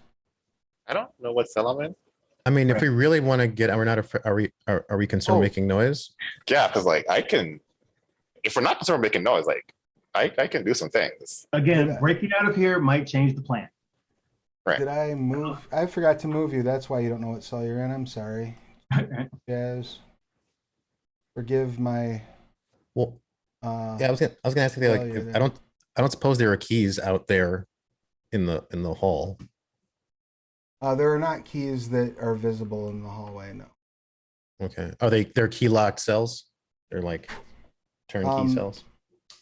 Yes, they have just a standard lock. I put the wrong people in some of the wrong places. Now you should all be in the right spots. Everybody's sitting in the cells, yes? Yes. Mhm. Those are the cells you were in. So they actually stuck you in by yourself. And so those in the northernmost cell can see the elven woman sitting across from Roan. But you can only see Roan's nose sticking out of his cell. I mean, if the armor is yanking and it appears to be having a bit of an issue, I will give it a hand and I will gently poke it and I will cast enlarge. And the armor Okay. should give it plenty of stank to rip that door off if it really wants to. All right. So go ahead and make another check with advantage, and then add a D4 to the check's result.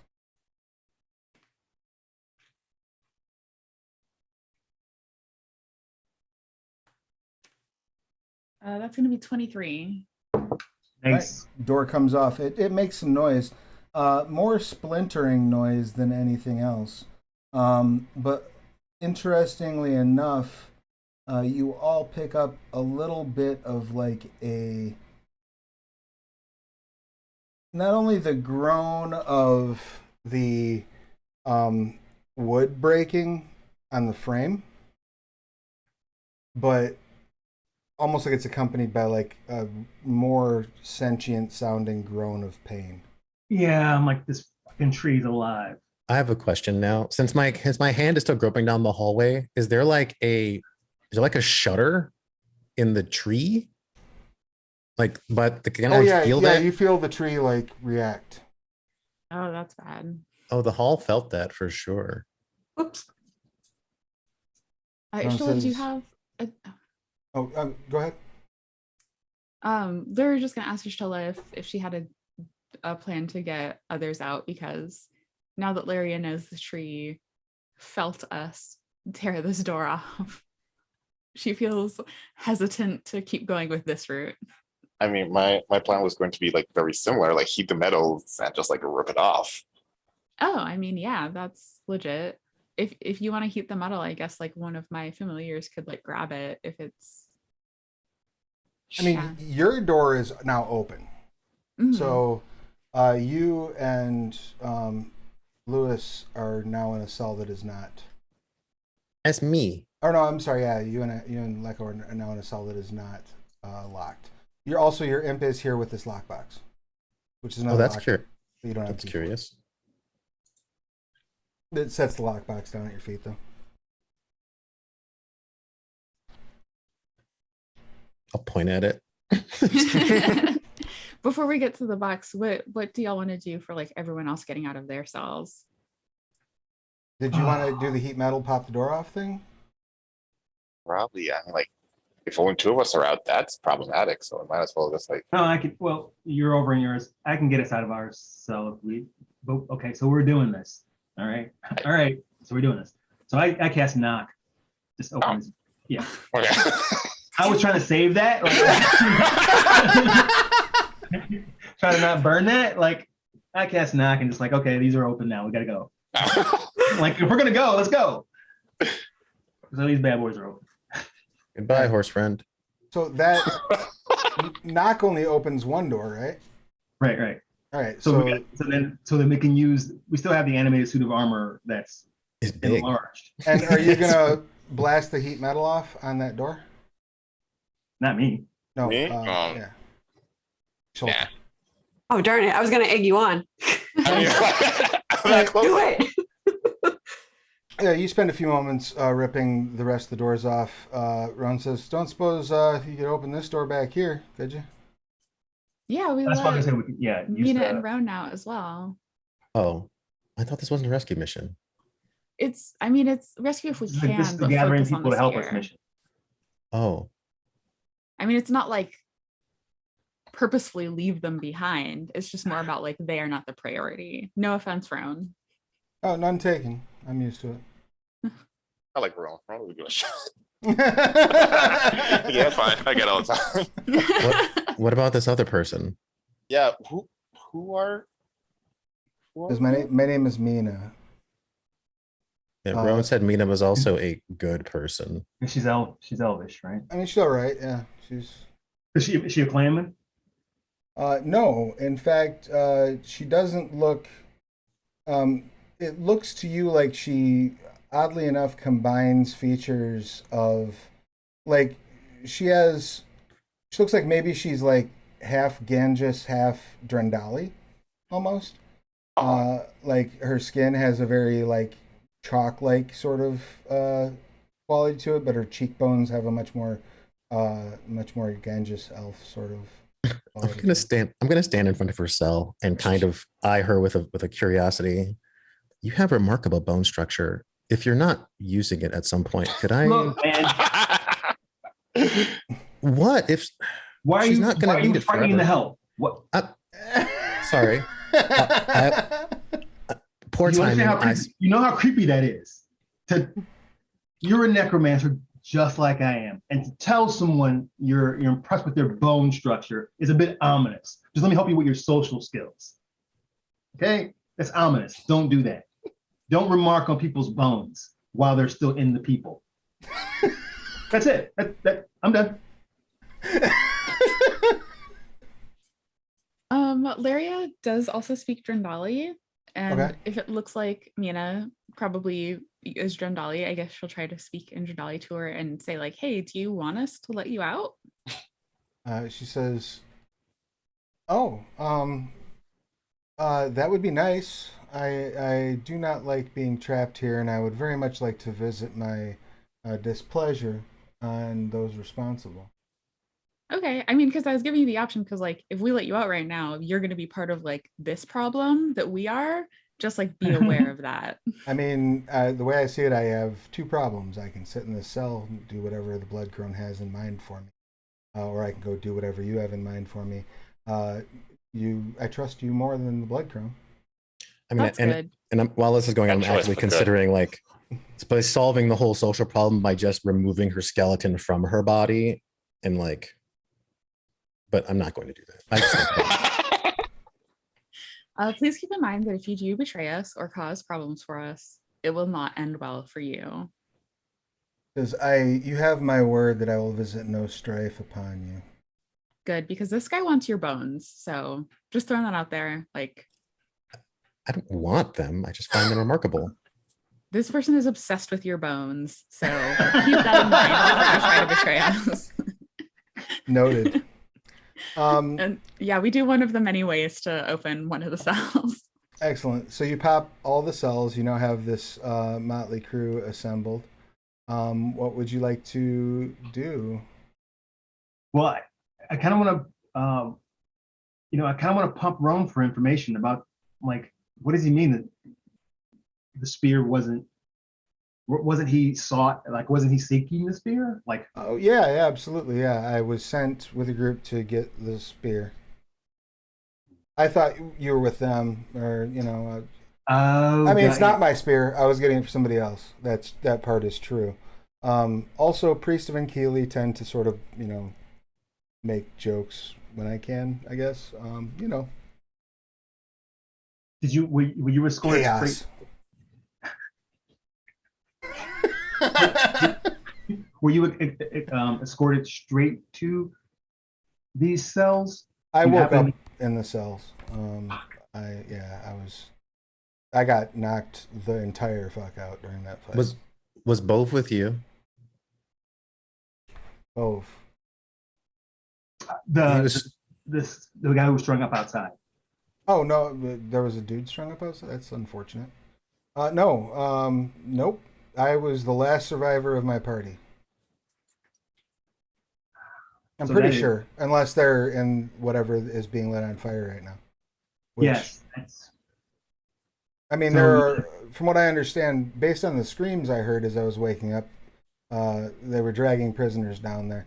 Sounds like a lot of people that are probably either actively being lit on fire right now or about to be lit on fire right now.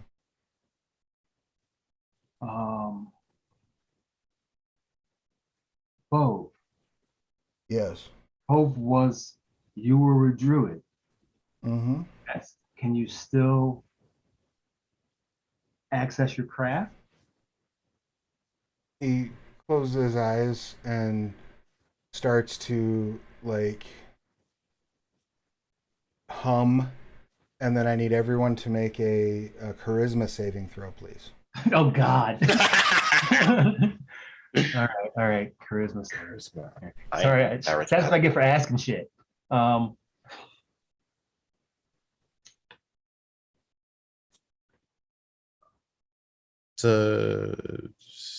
What did I roll? 16, so 18. All right, so yours didn't roll. Yeah, there we There go. we go. No Oh, fail. Excellent. Awesome. So the only person who's not surprised by this, well, no, I'm sorry. So Leko's not surprised. So yeah, Stavos not surprised. What did you get on yours, Luria? 13. 13. Okay. You are not surprised. Everyone else is surprised. So Flabbergasted. I would like you all to make sure you have your token selected. Can you all select your token? Hmm. Yes. Right. No. And then, okay, you can't. Nope. All right. Go ahead and just roll initiative and give me the numbers. Then I'll manually add them. It's gonna be a good fight. This is going to be a short fight. 11. Oh, fuck. Are we gonna have to kill Bove? I think we were about to kill Bo. 12. Something bad happened. I mean, Oof. I'm stuck in a fucking tailpipe. This is awesome. 4. I'm like, Right. what's going on? What's happening? Why's everybody screaming? Okay, so just so that I'm getting these right, Wilt is on a 2. 6. Okay.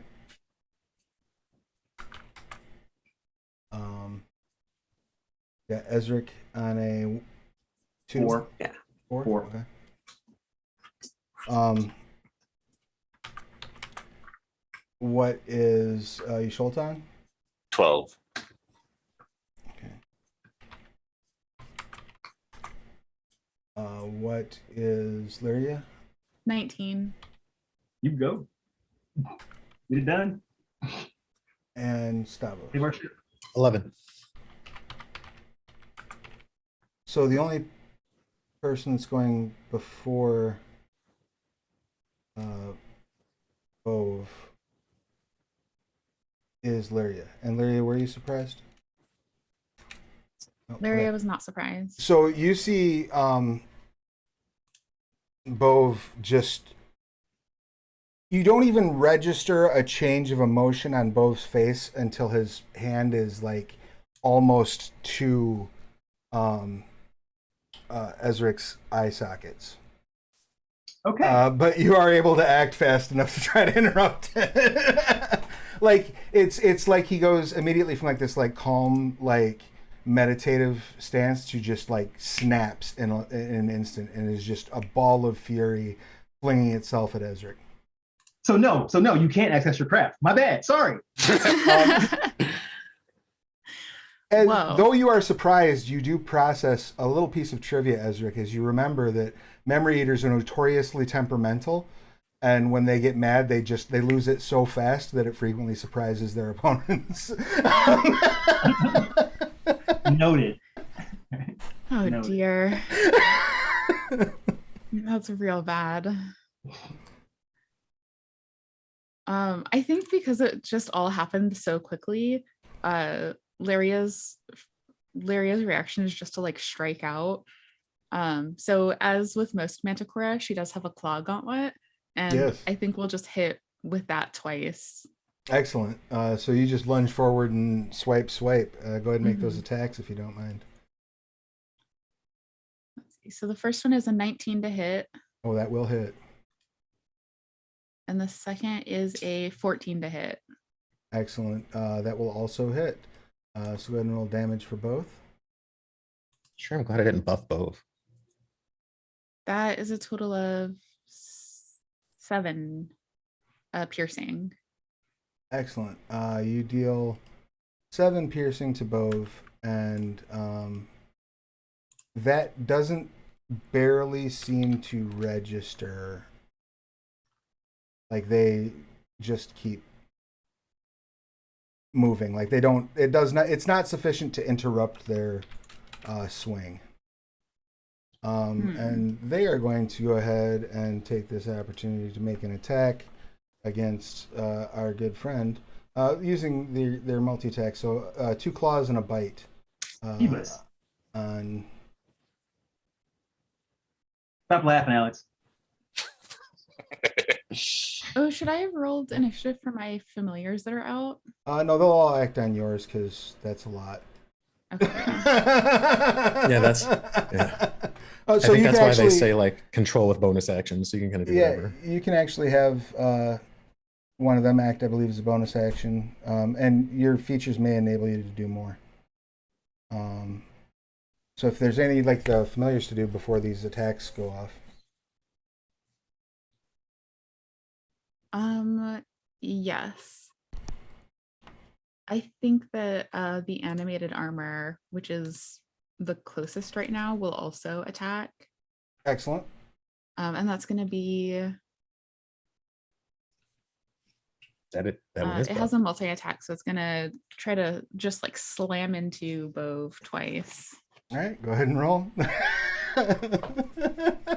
The first is an 18 to hit, That will hit. and the second is a 15 to hit, That will also hit. and that's going to be.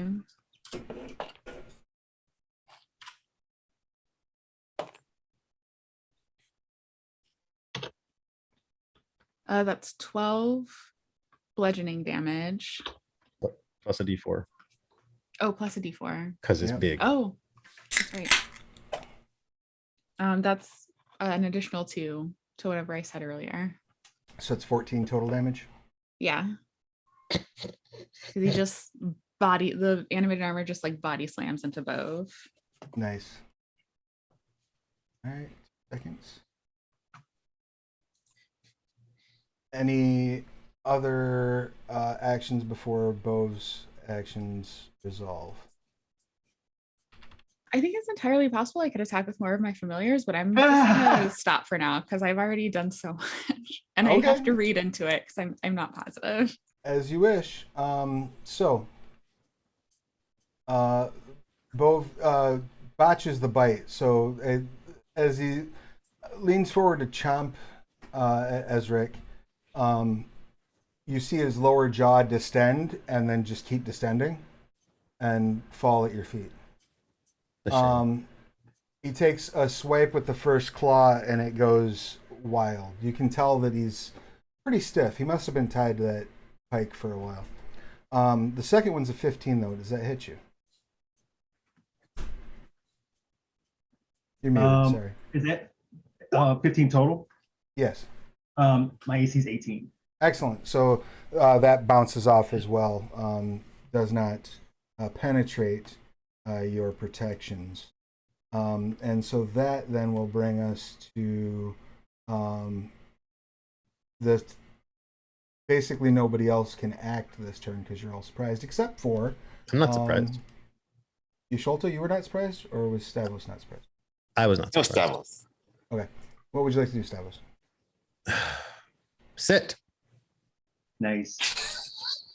All right. Is he still he's still under the effects of your charm? Yeah, I haven't lost concentration on that at all. He it will get a chance to make a save to try to beat that, but probably.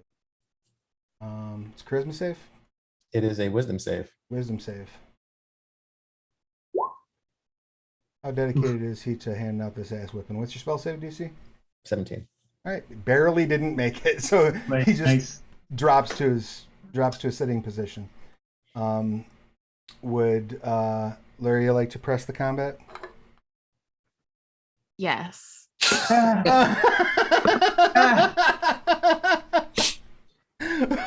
Now no one is surprised. You may all act normally. What would you like to do, Lyria? Are we fine with killing Bove? Like, Can we- Yes. No. Bo I- broke the treaty. Yeah. Bove was encouraged to break the treaty, so How was he encouraged? Whoa, whoa, whoa, whoa, whoa. Bove is on lockdown. Bove, think about what you've done. If I get to him, I'm cutting him in half. Just saying that. Right? Sorry, I was deep in looking at what I could do with my familiars. It turns out I think that I can use all of them at the same time. Did you like restrain Bove in some way?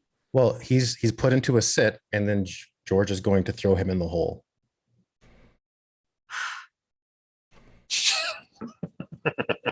I mean, if you just want, like, I'm fine with narratively the flock of familiars that you're in control of just ripping him limb from limb and we move on with the story. That's totally fine.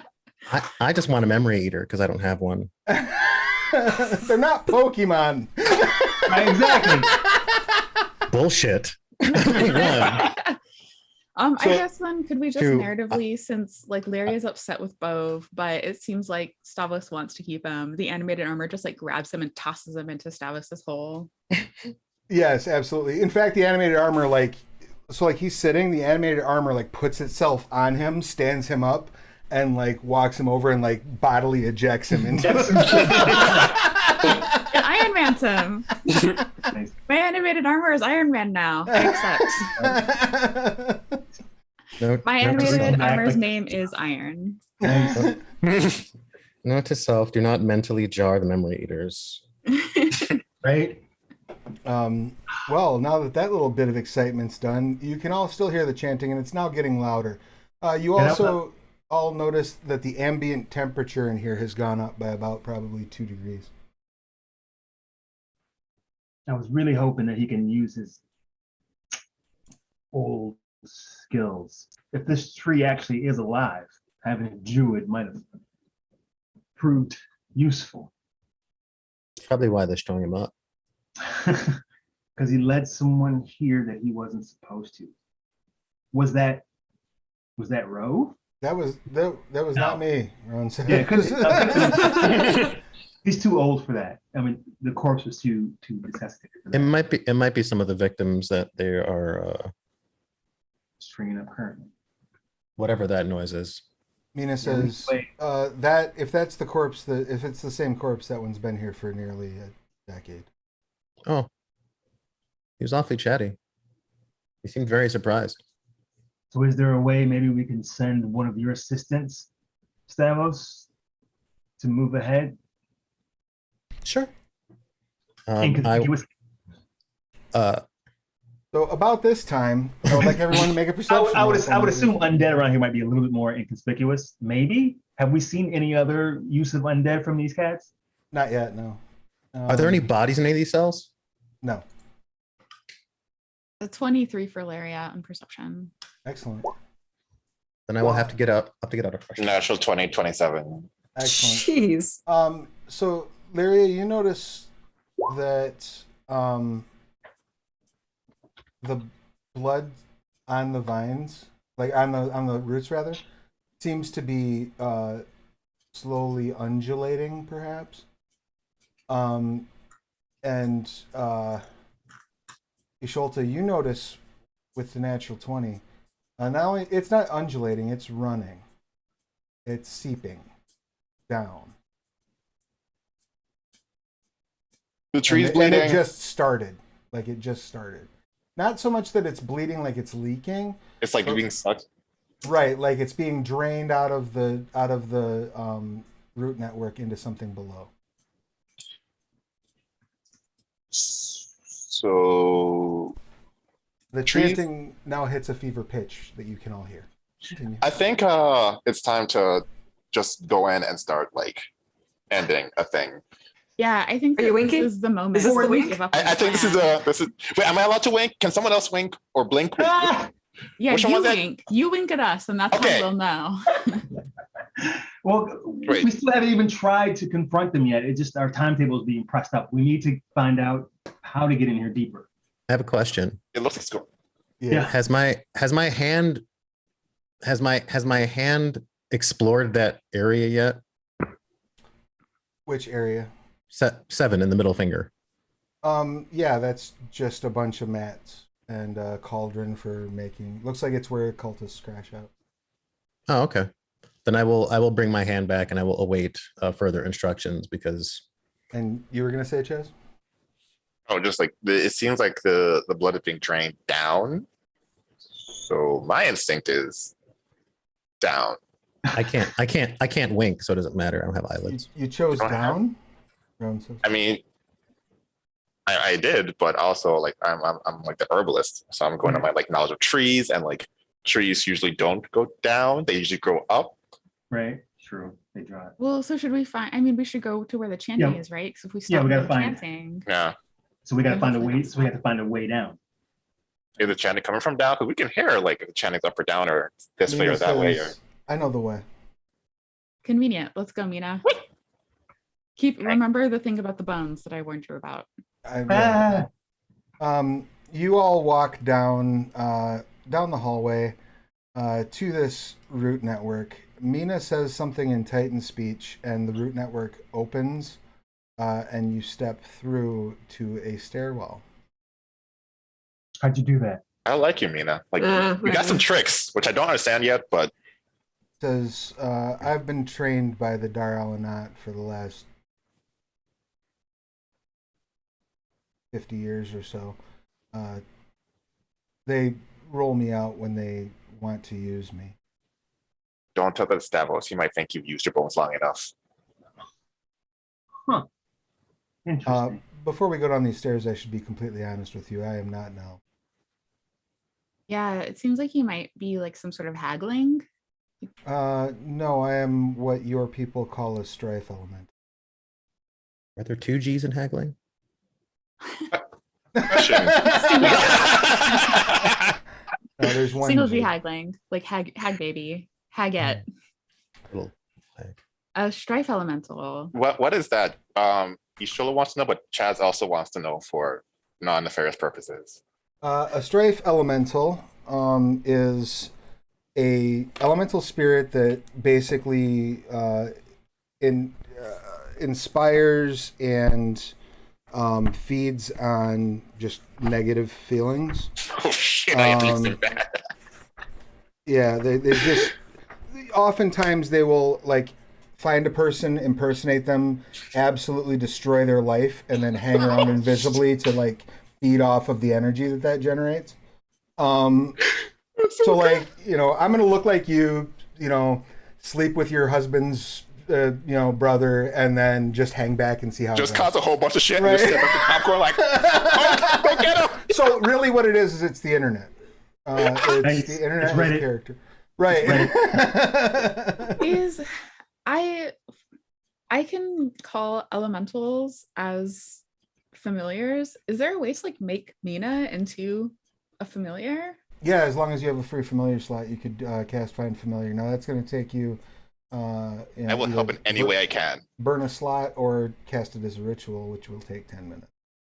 But yeah, you can either dismiss one of your familiars and add her to the party, or you can, if you still have a free slot, you can just cast Find Familiar. I guess I do have a free slot because I didn't call the last one that I had planned to yet, so I can. What's the casting time on Find Familiar? An hour. Well, for my thing, I have it. I can do it much faster than that.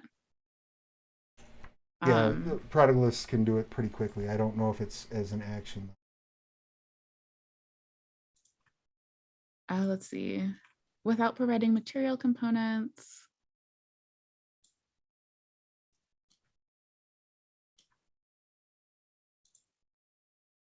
Oh, actually, it might not work anyway because it has to be CR1 or less. Oh, 'Cause okay. Strife Elemental, I She imagine, is much higher than that. Not a CR1. Yeah, that makes sense. So never mind. Just kidding. Later, though, like when I level up more, we're... Just we'll see how this goes, and then perhaps. Yeah. Okay, it's okay. Our skeleton CR1. As you, Well, I as think you- that she doesn't need that if she's just like an elemental, like yeah, she doesn't actually have bones. That's just No! those are illusory bones. So I don't like on that that anymore.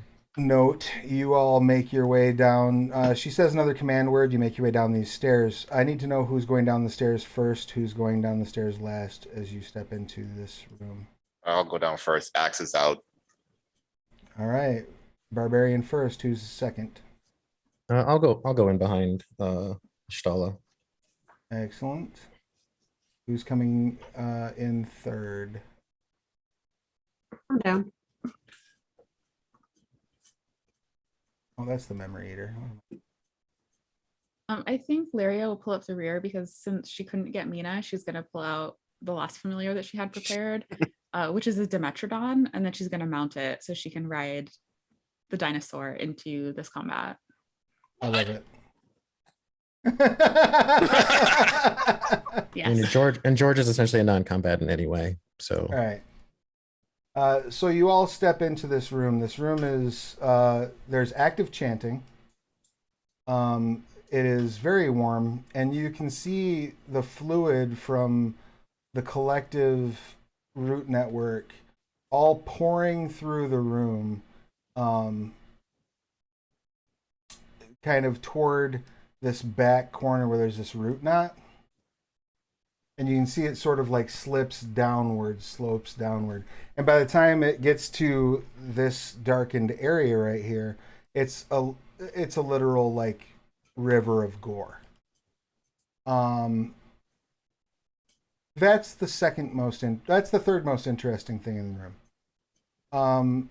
The second most interesting thing in the room is the very large flaming wicker man that is filled with what sounds to you like probably about 10 to 15 screaming people. The most interesting thing in the room is probably the blood crone who is standing in front of the bonfire that's burning in front of the wicker man. But also accompanied by a bunch of cultists. So, let's have an initiative, and I'm just going to roll one initiative for the villains.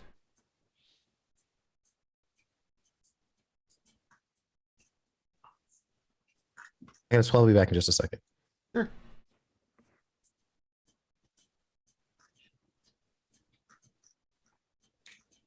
Okay, so was that a... Excellent. And we got a 12 for Stavos.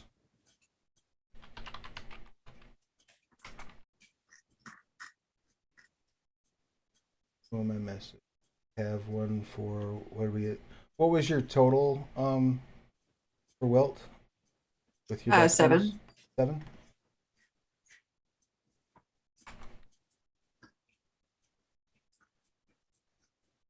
And I just need one roll here. They're just all gonna to make this easier, we're gonna have them all go on one straight initiative.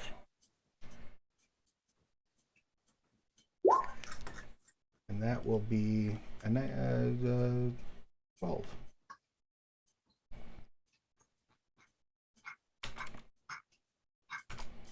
right, so the first initiative will go to Ezeric, followed by Y'shtola. So if you want to hold Ezeric, you may. Otherwise, power is yours.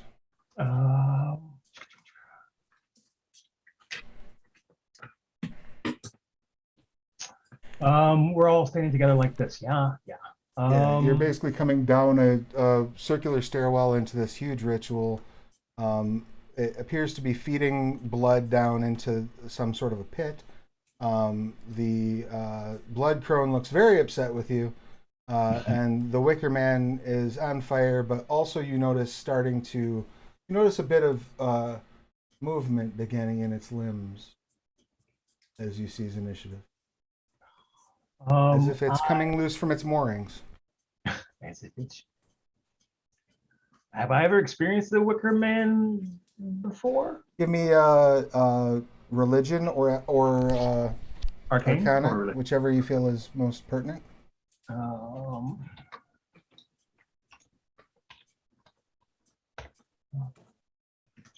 Arcana. 22. Oh, sure. So this is a type of golem that's often created by druids who worship.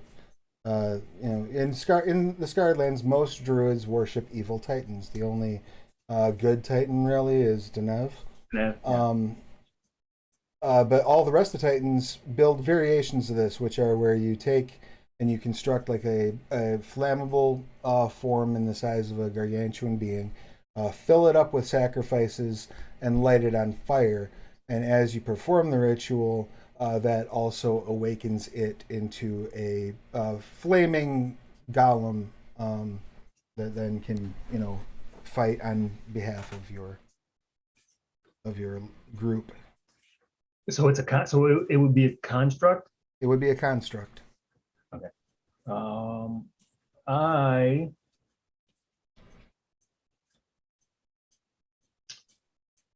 pull out my razor.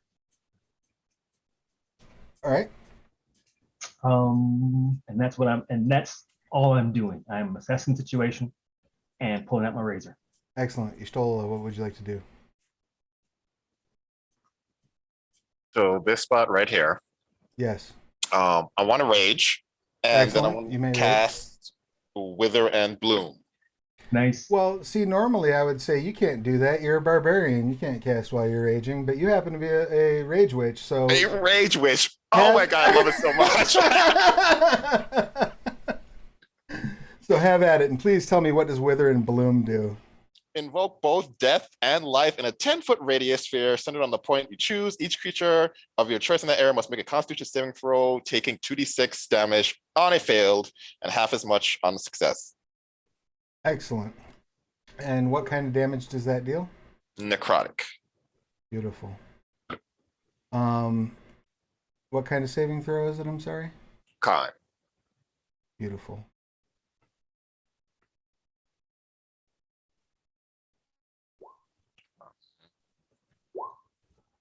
Good gosh. Oof.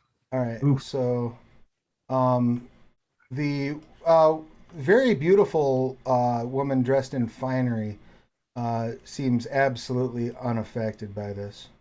Yeah. Is it this one right here? Yep. Okay. And she looks at you and tilts her head to the side, almost like like a confused puppy. Okay. Then we're going to take out the axe and run right next to her, like right here. Excellent. Because if the card doesn't work, slashing might. Nice. What's your spell save DC? I should know this. 16. Excellent. The first cultist fails. How much damage was it? 6. 6. All right. And is it half on a fail or? Yeah, half.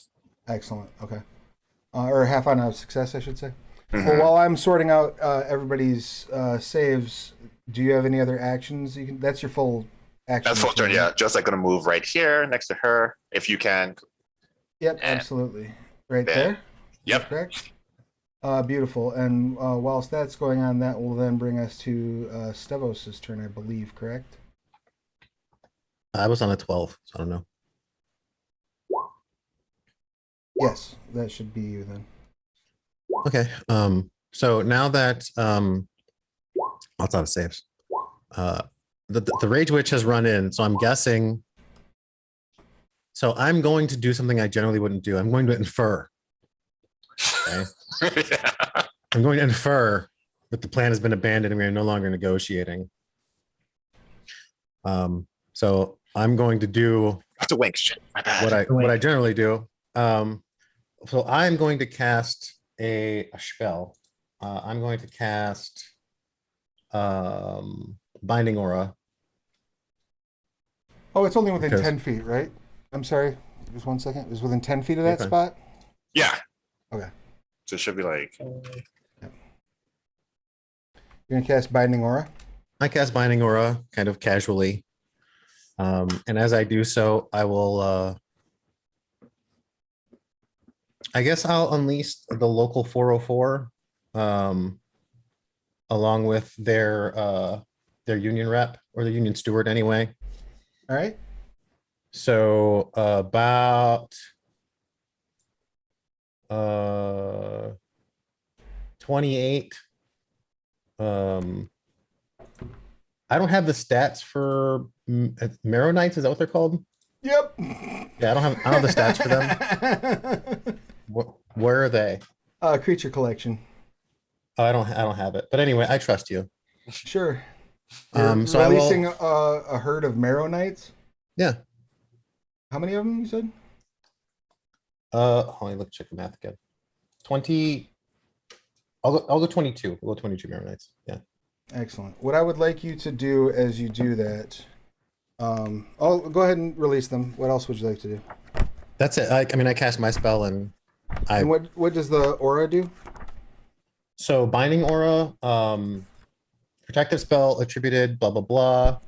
You ward yourself with an invisible field that prevents others from harming you. While the spell lasts, any creature that attempts to attack you or target you with a harmful effect, including an area effect, must make a wisdom saving throw. On a failure, the creature is incapacitated and its speed becomes 0 until the start of its next turn. During that time, it can't benefit from any bonus to its speed. Excellent. What I need you to do, Alex, is roll. All right, so you do that. As a legendary action at the end of your turn, the Blood Crone is going to cast a spell at your Marrow Knight army. Okay. Yep.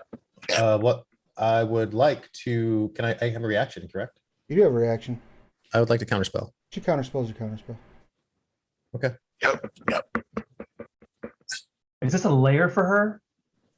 This is a layer for her. Yeah, she hasn't taken a Yeah. layer action yet. This is just a legendary. Yeah. Right. She's casting that centered on your army. Oh yes. Oh, we are there.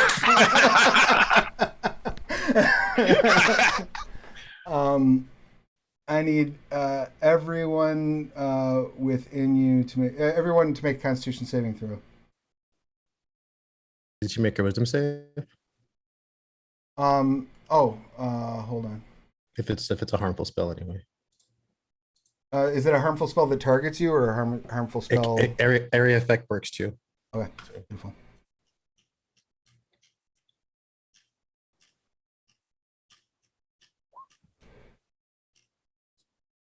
All right. So what do we get? What are we saving? Does a 17 beat your save DC? 17 is my save DC. All right, so she makes her save. So, Okay. Your spells. You're making con save DC 18. Gotcha. 14. Excellent. Woo! What can I ask what kind of spell it is? This is a conjuration spell. Okay. On a failed save, you will take 2d6 thunder damage and become deafened for 5 minutes.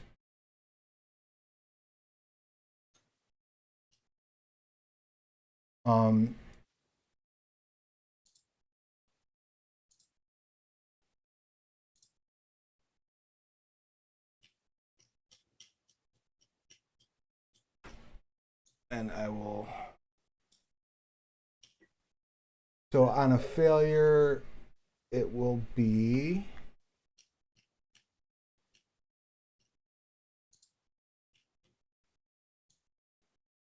Six. She takes 6 damage. Yep, on a failed save. On a success, you don't take any damage. So DC was 18. Yes. Okay. Oh. Deafened for 5 minutes, you said? So it's a Constitution Yes. save. Yeah, It was unless you have DC something. 18, right? Yep, unless you have something that will that can end that effect. The downside is all of her cultists die as a result of that activity. But the Marrow Knights are still up. Okay. Yeah, I don't know what their stats are, but That's all right, I got them. For the moment, they're still up anyway. sure. So while I'm doing that, the cultists themselves are going to die, but the High Priest is still absolutely up. All right. So that happens. And then that will bring us to Wilt. No, that brings us to the that brings us to the Villains. Then Wilt. I apologize.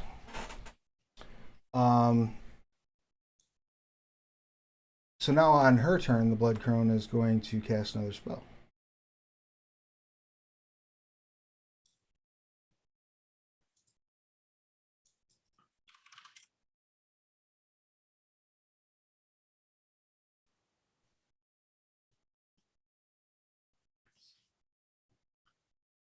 Seriously?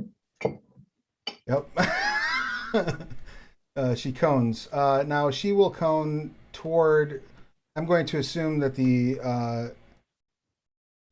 Maronites were dumped. Well, they just kind of, I assume they just kind of spill out. Right. So they would just kind of fill the space. So we're gonna go. They're not ahead. small, right? Like they're man-sized. They're centaur sized, actually. Oh, neat. Cool.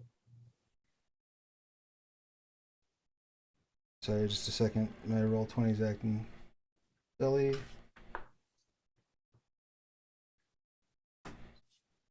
There we go. Yep. So let's just go ahead and have everybody make that save. There'll be a DC 18 Constitution saving throw, please. Make a wisdom save first.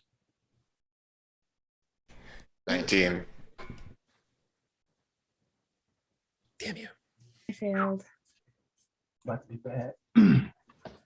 Constitution. Oh, she botches her wisdom save. So does that prevent the Nice. spell from going off? No. So what it does, it doesn't prevent the spell from going off. Okay. I keep losing the page because it's in one of these books. Binding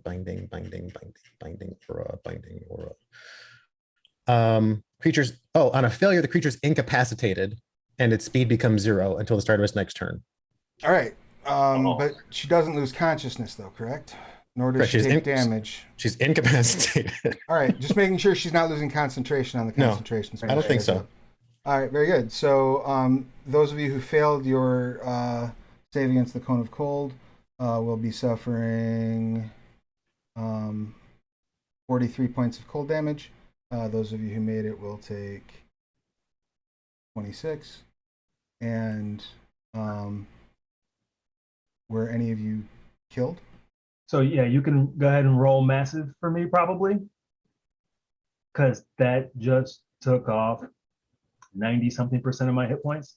But there is no massive damage unless you hit unless you go below 0. Ah, gotcha. Okay.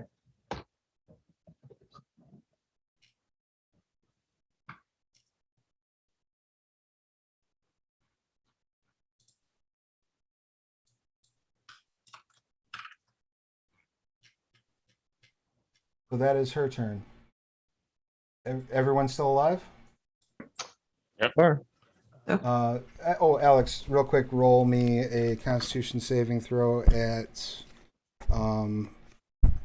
Just roll a d20 for me, and I'll give you the modifier here momentarily. 18.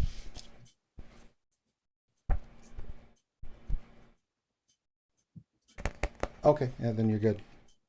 They certainly have at least a +1. So they'll take half of that, which Okay. will be. I mean, is it big enough to hit all of them? If there's It's 25 of them? It's a sizable cone, and they're all going to be pouring out. Like a lot of them are Okay. going to be sharing space this time. Sure, and I understand. Yeah, Um, she's basically shooting it into the hole. Right. Yeah, it's okay. What weapons do those things have? Oh yeah, so they right now they are at. Go ahead and keep track of this. They're at 42 points of current. 42 left or 42? 42 remaining. Okay. What kind of weapons do the Marrow Knights have? Yeah. Usually like lances, Okay. because they're. They're literally charging. Yeah. All right, that brings us now to Wilt. Dear. Who needs healing? That'd be me. Perfect. I can do that. What is the best spell I can cast for that? Is it just healing word or is it mass cure? Because I don't. Well, I would remind you. I got apples. So, mass cure wounds will get the most healing probably. Okay. I would also remind you that due to your college, You can, as a bonus action, grant bardic inspiration to Yeah. everyone who can hear you within 30 feet. Oh yeah, I was so ready to say that for my bonus action. I was like, my college education got this. All right, so yeah, I would say mass cure wounds would probably be your best bet for. All right, let's do that. Nice. Do I have to roll anything, or is that just an automatic spell thingy that does If you, instantaneous stuff? Look at the spell; it should tell you how many dice of healing it provides. Dear, I don't think I have a way of looking at the spell right now. Sorry. Do you not have D&D Beyond up? It's 3d8 plus your spell casting modifier. And it has no effect on undead or constructs.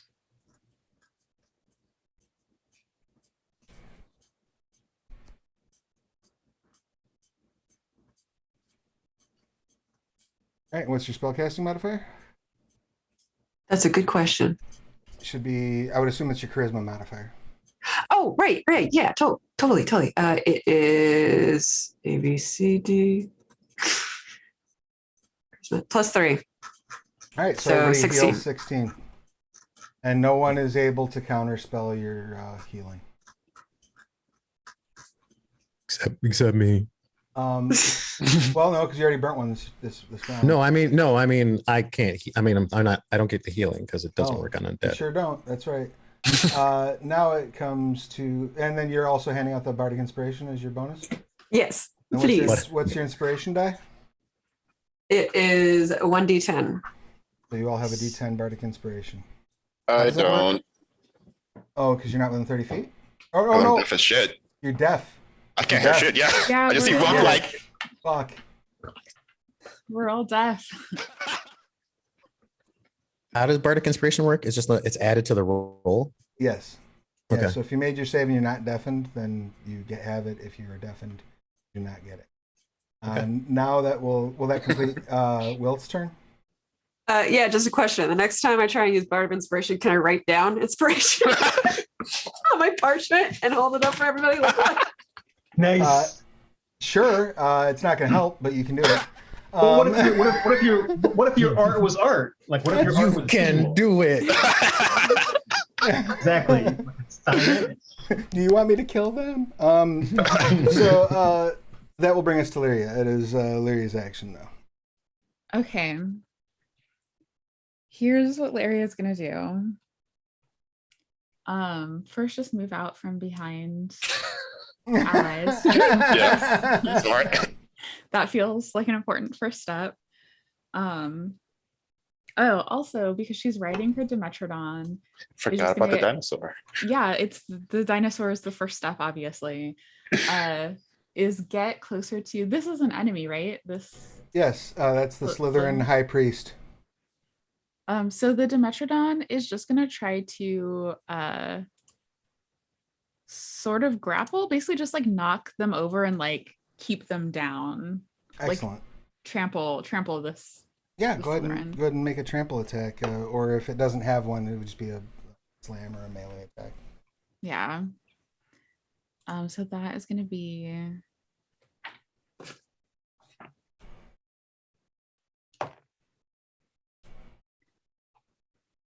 21 to hit. Oh, that will absolutely hit.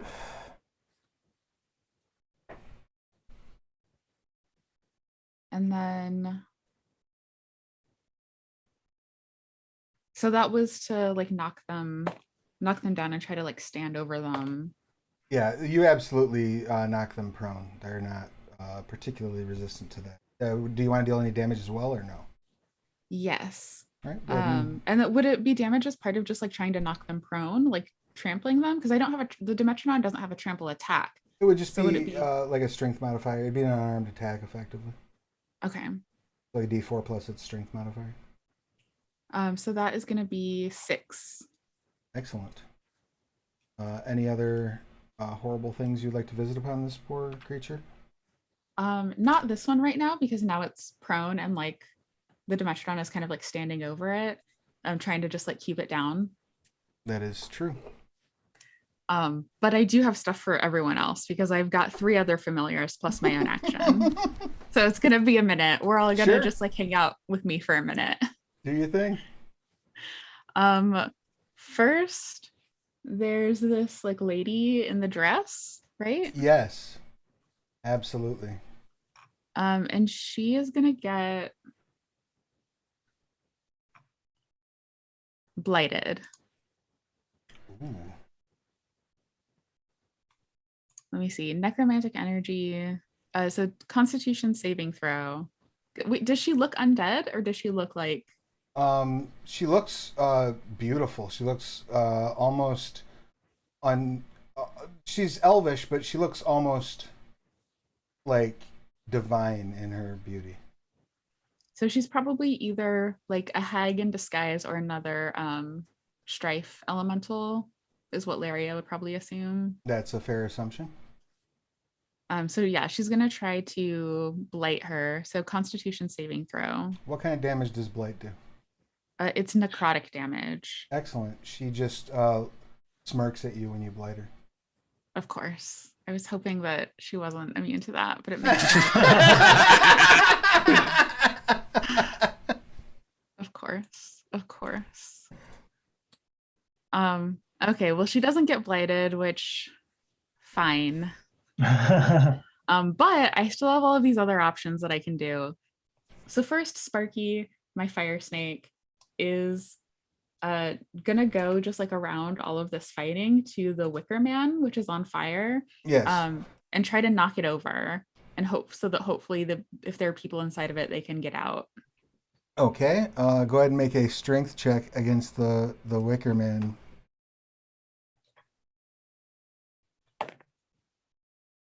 That is a natural 20, Nice. 21. I'll allow it. You knock the Wicker Man over. The Wicker Man is prone.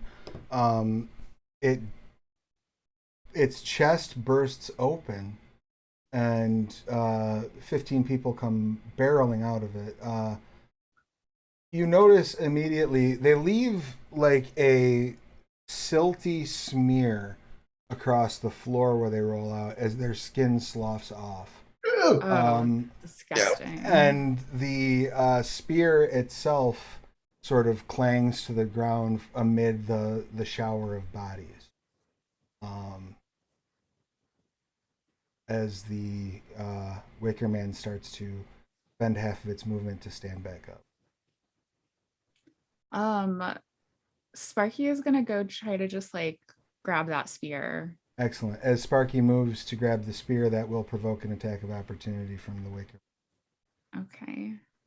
So the Wicker Man is going to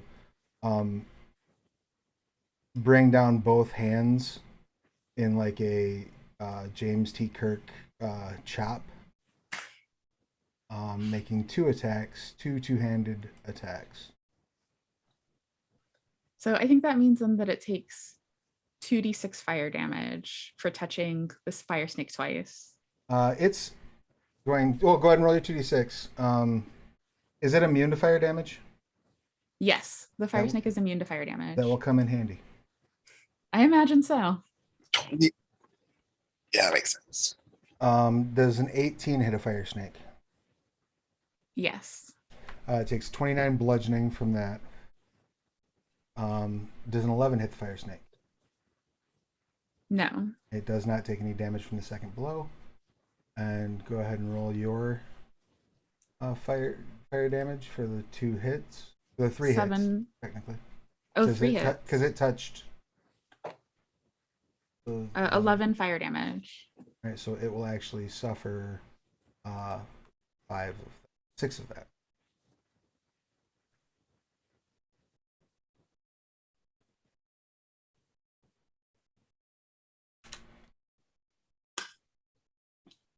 Okay. That's a nonsense opportunity attack.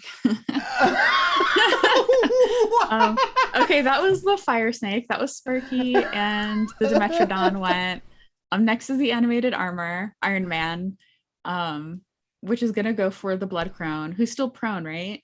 The Blood Crone is prone and in cap, right? Until her next action, yes. Yeah. Incapacitated technically. Okay, so just double body slam on the Blood Crone from the animated armor. All right, go ahead and make those attacks with advantage. Heck yeah.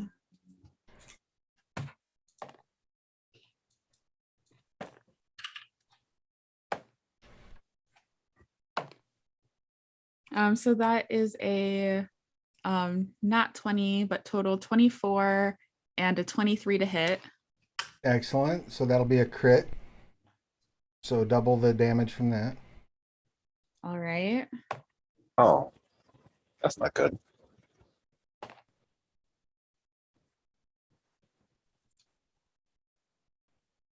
Why is that not good?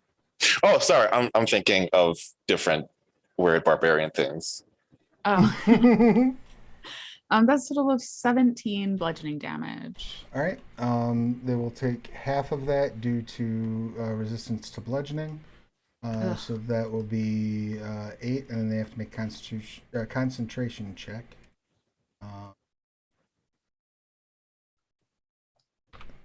To see if they maintain concentration on their spell.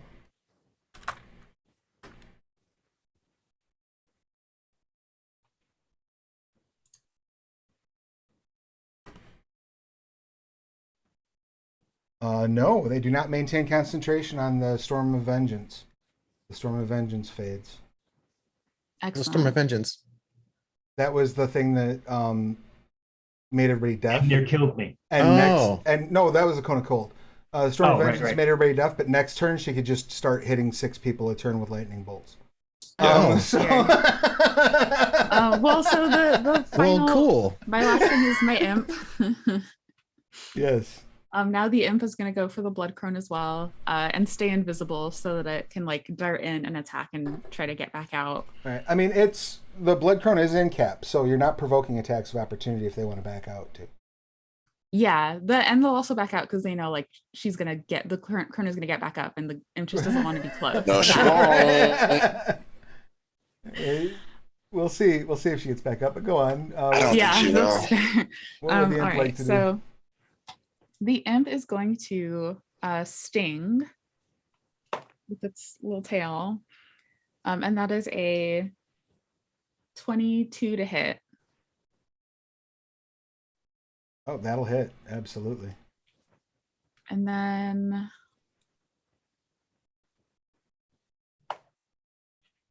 that's 7 piercing damage, and they need to make a Constitution saving throw. Okay. She is resistant to the piercing, so that's good for them. Just sucking at the saves. Let's see, what do we got here? Oh no, not too bad. That one wasn't too bad. That was 19. Okay, so that saves, so only half damage.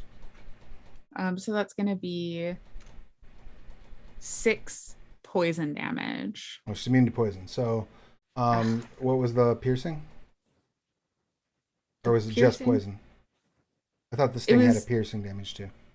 So yeah, so sorry, there's piercing damage first, and then the Constitution saving throw to take the half poison damage. Right, so it was 4 piercing that she would wound up taking after her resistances, correct? Yes, correct. Okay, cool. All right. Anything else for Lyria?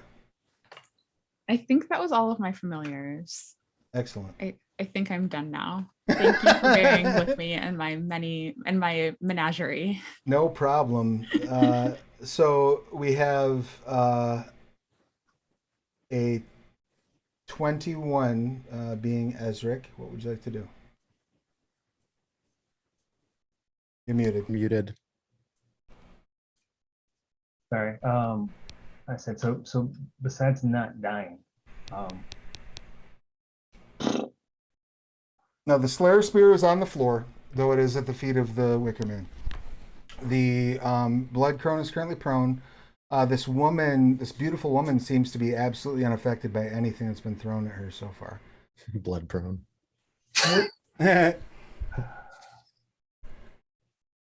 do I think she's undead?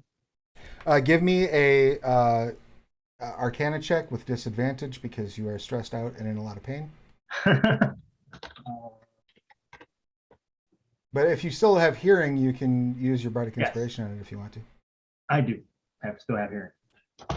Yeah, you can use that Bardic Inspiration on that check if you'd like.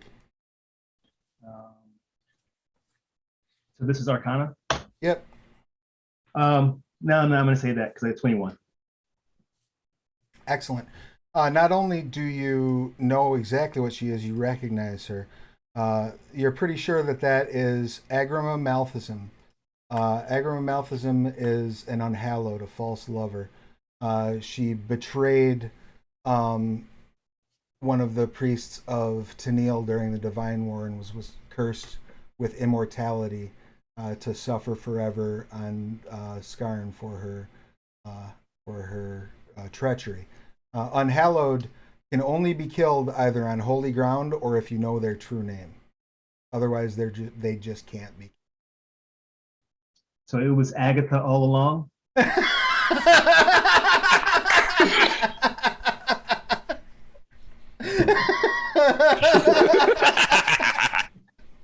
All right, all right.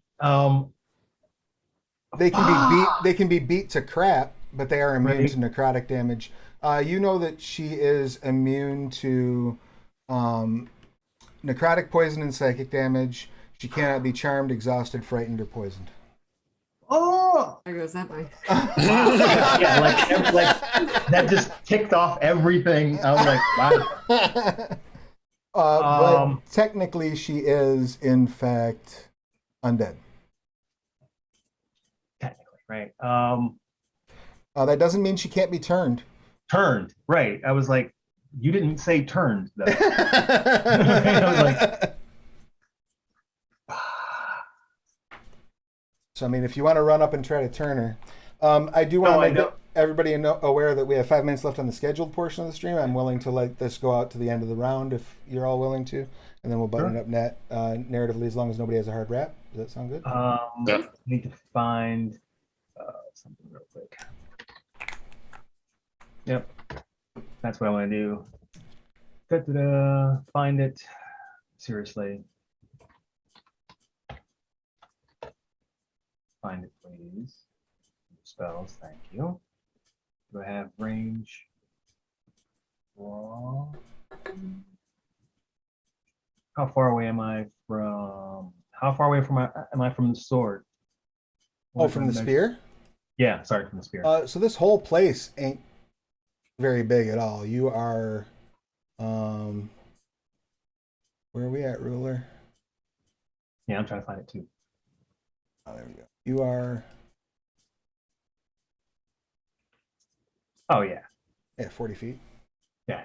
Really, you're probably 30 feet because it's probably about there actually. I am going. Well, you guys are the hard pipe hitters. I'm letting you guys handle it. Telekinesis. I'm gonna grab it. Excellent. You cast telekinesis and you bring it right over to you. Whoop. Yep. You've got the magic stick, as it were. Right. Nice. Like I'm 50 Cent. Like. Exactly. And so, does that complete your turn? I don't necessarily want to. I don't think I get a bonus action to do that. Yeah, that would be my cast. I'm not going to leave. So the only thing I would have left to do is move. Excellent. I don't think I have a bonus that does anything. In that case, Nope. on initiative count 20, does she win ties or lose ties? Hold on. She does lose initiative ties, so actually, Yustola gets to go first. What would you like to do? I'm bored with the one in front of me, and I want to go to the hag who is prone. You said, right? Mhm. Nice. So I want to use Mormos Torment. Oh, Nice. okay, excellent. What would you like to You have the same stuff that I do. That's crazy. We do. See? Yeah, have the you same have Wind mind. Bloom and like I'm like, Yeah. do it. Mormos Torment. I'm gonna pick slashing. Okay, And then I'm just gonna like hit her twice with the axe and see what happens. and can you Nice. describe Mormos Torment for the audience? Mormos Torment. You emit an aura of 10 feet, and you pick a type of damage, this time slashing, and that creature, as long as they are not invulnerable or immune to that type of damage, now becomes vulnerable to that damage. Beautiful. This is everyone in the area, including me. Since I saw I was only melee, I was like, I'm not going to kill all my friends. That's great. Right. I am going to die. So Stavros, like, if I die, like, take care of me because I know you're coming in first. That's fair. So you've now made the brood crone, or the blood crone, I should say. I'm sorry. Vulnerable to slashing damage. Beautiful. And then I assume you're going to follow that up with just a flurry of Just attacks. horrible Yeah. attacks. So sadly, no crit, but that is a 27 to hit. You do have advantage. That's That's with That's advantage. the first roll. Yeah. Well, that will absolutely hit. So by all means. Right. Rock. So then we'll do. So that's 22 slashing. Is that after applying the vulnerability? Yes. Excellent. Just straight times 2. And I believe you get a second. I do. So then 22 to hit. Also will hit.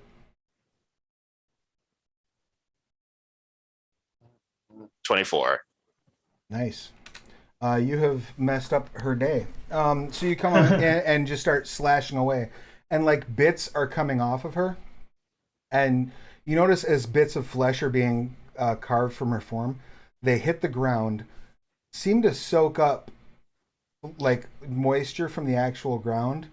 And like without ever stopping rolling, sort of ball up and pop out as haglings. Little like 4 foot tall, almost Muppet-esque sort of hags that just kind of shake their fist at you and take off running. That's fair. I'd be mad at me too, honestly.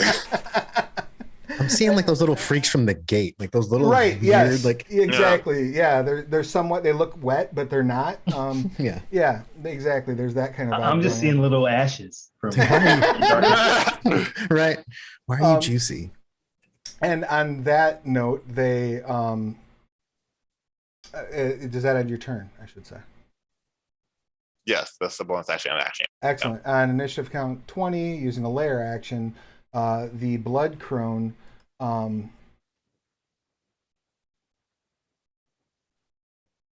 is going to vanish into the root structure of Anat Kalambeth. No, I should have crit. God damn And disappears. I mean, that's fine. She is F this, I'm out. Smart. That will bring us to our 12s. So, Stevos, you got. Hey, so I have 25 pissed off and bardically inspired Marrow Knights. Yes. I'm going to hand their Union Steward my Shatter Spike, and I'm going to point at the construct. Excellent. I'm going to send half of them that way. So he's pretty big, right? So 1, 2, 3, 4, 5, 6, 7, 8, 9. So he'll get 9 All right. of them. Another 1, 2, 3, 4, 5, 6, 7, 8 are going to surround and trample and bludgeon the immortal. Okay. That's 9 plus 8, 17. So that leaves 8. Question for you. How many of her cultists did she kill? There's 10 of them that are dead. There's 10 corpses. Okay, good. Well, so actually, there's 25 corpses in there. If you count the stew that sort of poured out of the. I mean, there's there's enough there to animate. No, I don't want to animate. She did a bunch of damage to me. I'm not a fighter, okay? Sure. But I would like to cast Grim Feast. Nice. On all corpses in range. So I would like a D4 to heal for every corpse within range.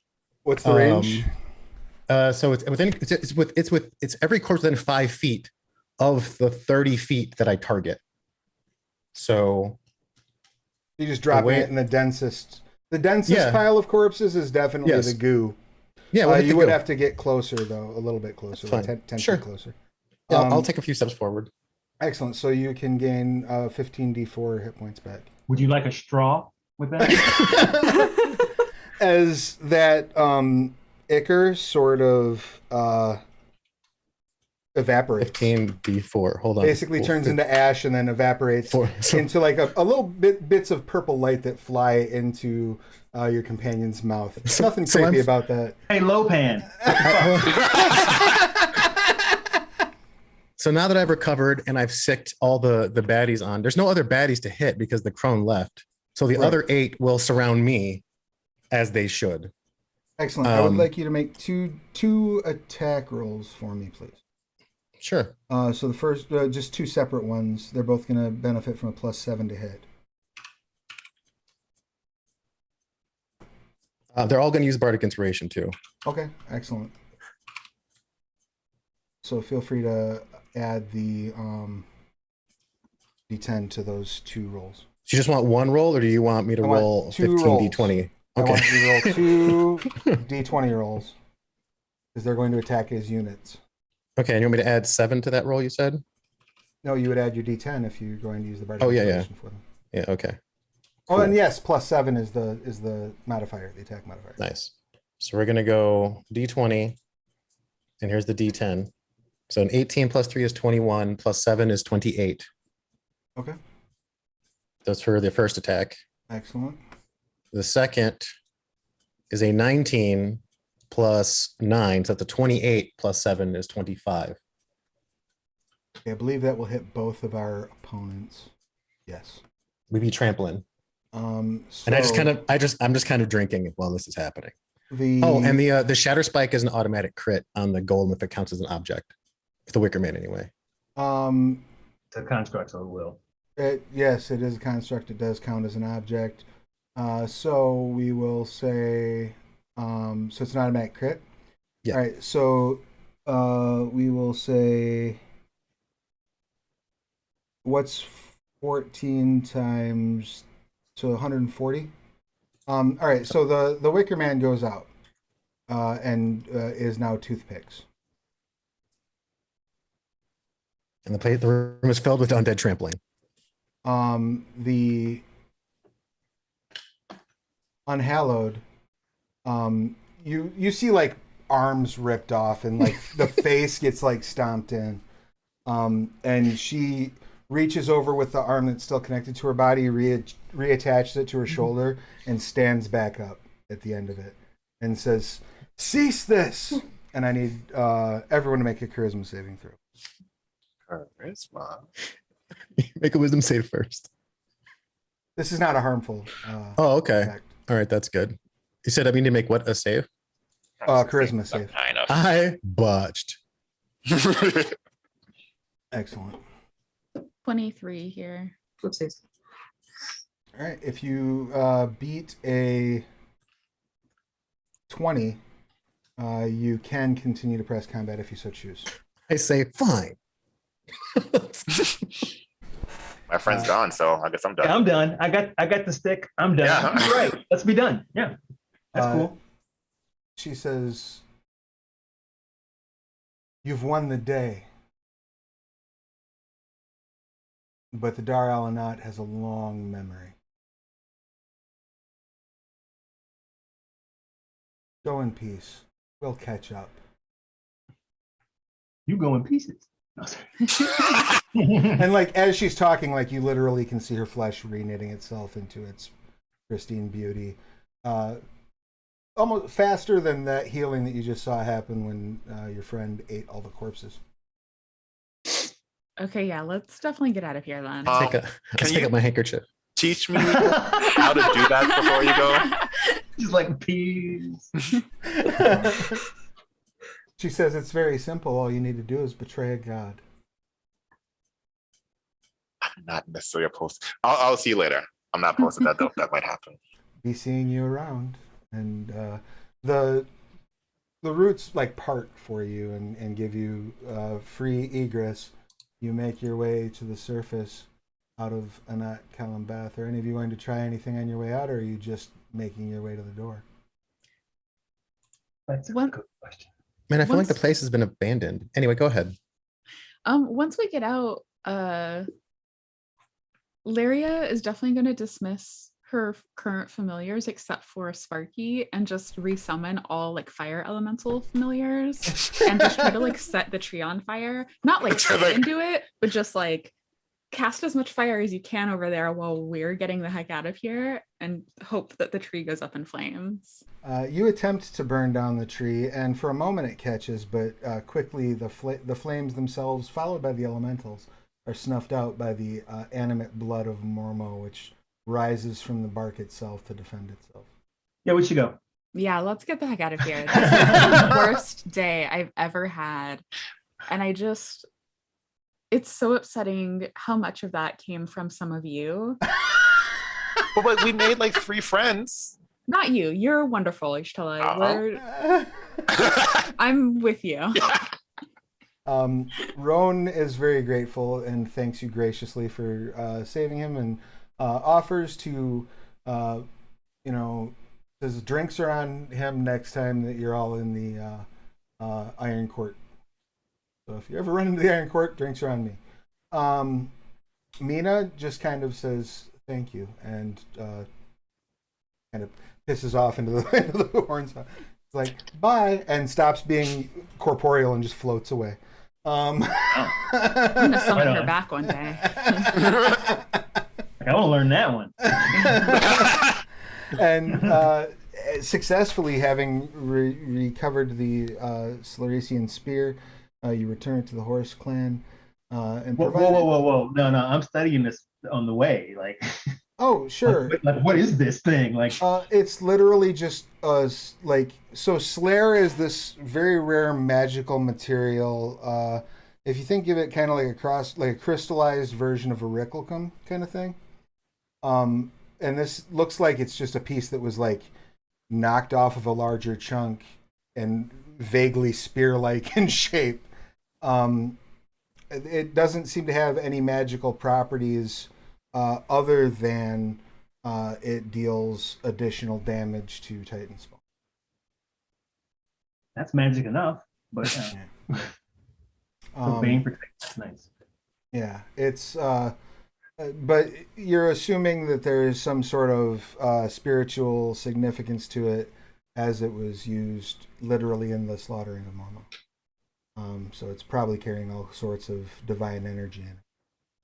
So this is literally it's this piece has been around that long and was part of that confrontation. Yeah, the This is a lore relic. around this is that Vangal broke that one of Mormo's servants hit Vangal with like a warhammer made out of Slayer.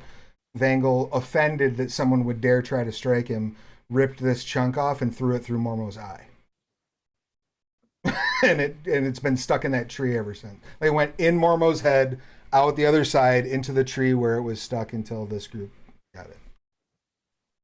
Interesting. That did not end the fight. The fight kept going for a very long time after that. Right. It's very expensive to maintain a union. So the Marrow Knights, as we depart, are going to basically spread out 5 apiece amongst the fingers and root around the place and basically strip it of anything of value or bodies. There's almost nothing of value in here because Are there bodies? not really. I mean, there's the bodies that you found there that you created. The one But that we this- made. This little chunk. If they try to wander through the stairwells beyond the area that you're already in, it's their ass. They Okay. they get Eaten by trampled tree. into bone. Yeah, into bone toothpicks pretty quickly. What was inside of the lockbox that the imp brought me? Oh, excellent! You crack it open.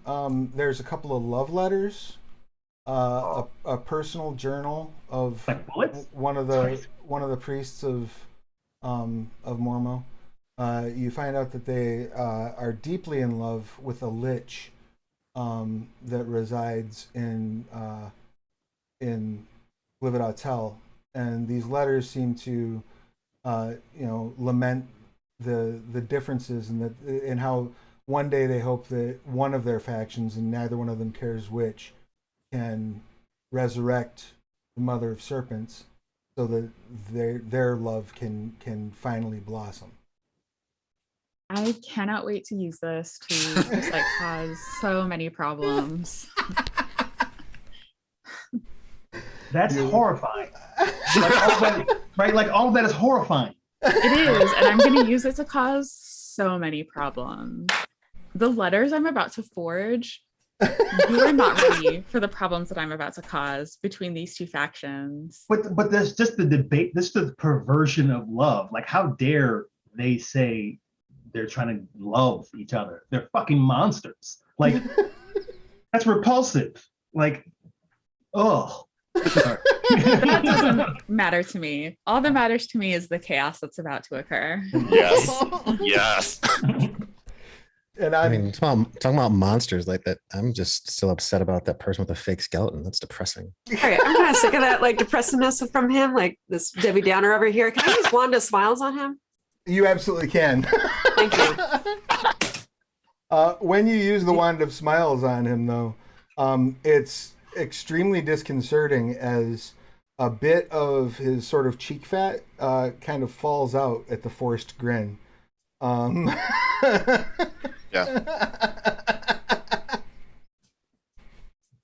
But you're smiling now.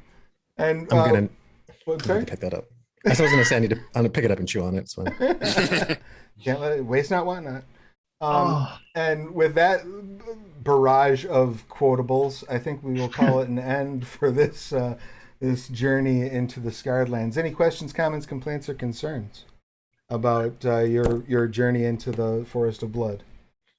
This was wonderful. I mean, horrifying, but also wonderful. Thank you very much. I had a lot of fun. I wanted to try to pick an area that I didn't think you or Lewis had worked too much on, so I thought this would be a good place to do that. So for those of you that are watching at home, I know we got to wrap this up pretty quick because I have another panel I need to be on, but the material we've been playing from is from Scarred Lands, Dead Man's Rust. Dead Man's Rust is available for pre-order over on BackerKit right now.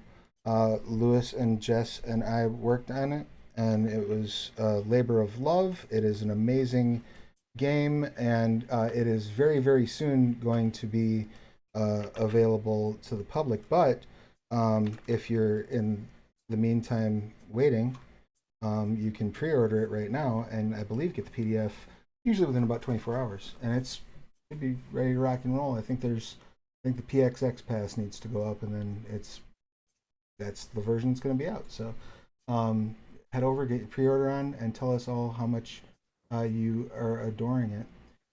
Also, while you're out there, you should consider picking up Vigil Watch and Yugman's Guide to Gelspad. Vigil Watch was very fun, and Jess and Lewis both worked on that as well. And I'll let them talk about it a little bit, though. I've been Travis He. Been a pleasure to run games for you, and now I will pass things along in the reverse order. Lewis, please tell us who you are, what you do, who you've been playing, anything you would like to promote. Have I been playing anything I would like to promote?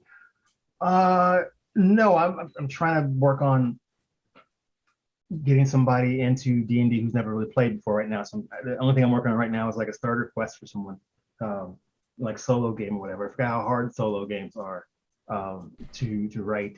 They are not an easy design challenge. That's like you have to fill in a lot of gaps believably, right?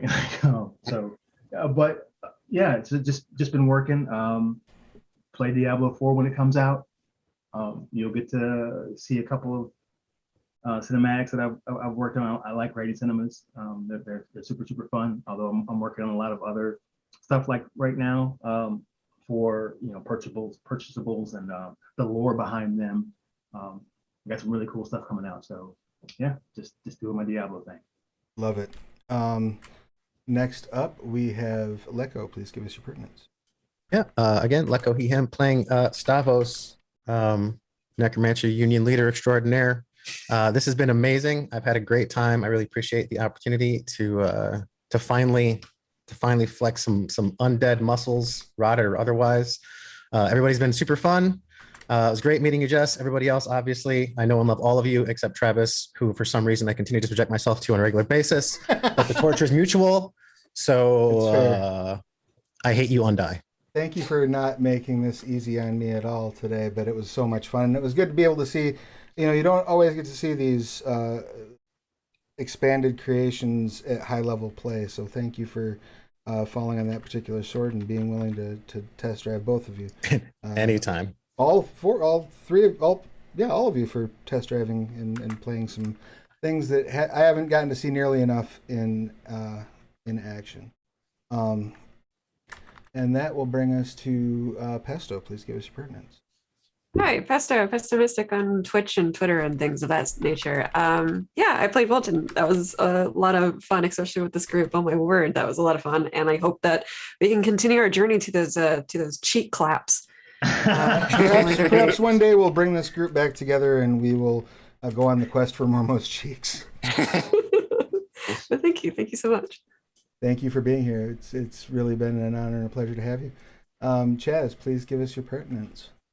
Hi, Chaz, he, him, they, them, all fine. And I played Ishchola, the Rage Witch, who was able to rage and cast spells at the same time. So much fun. I will say I am furious at Travis, who I've known for 4 years and has yet to tell me there is an elemental in Scarland that's just about tea.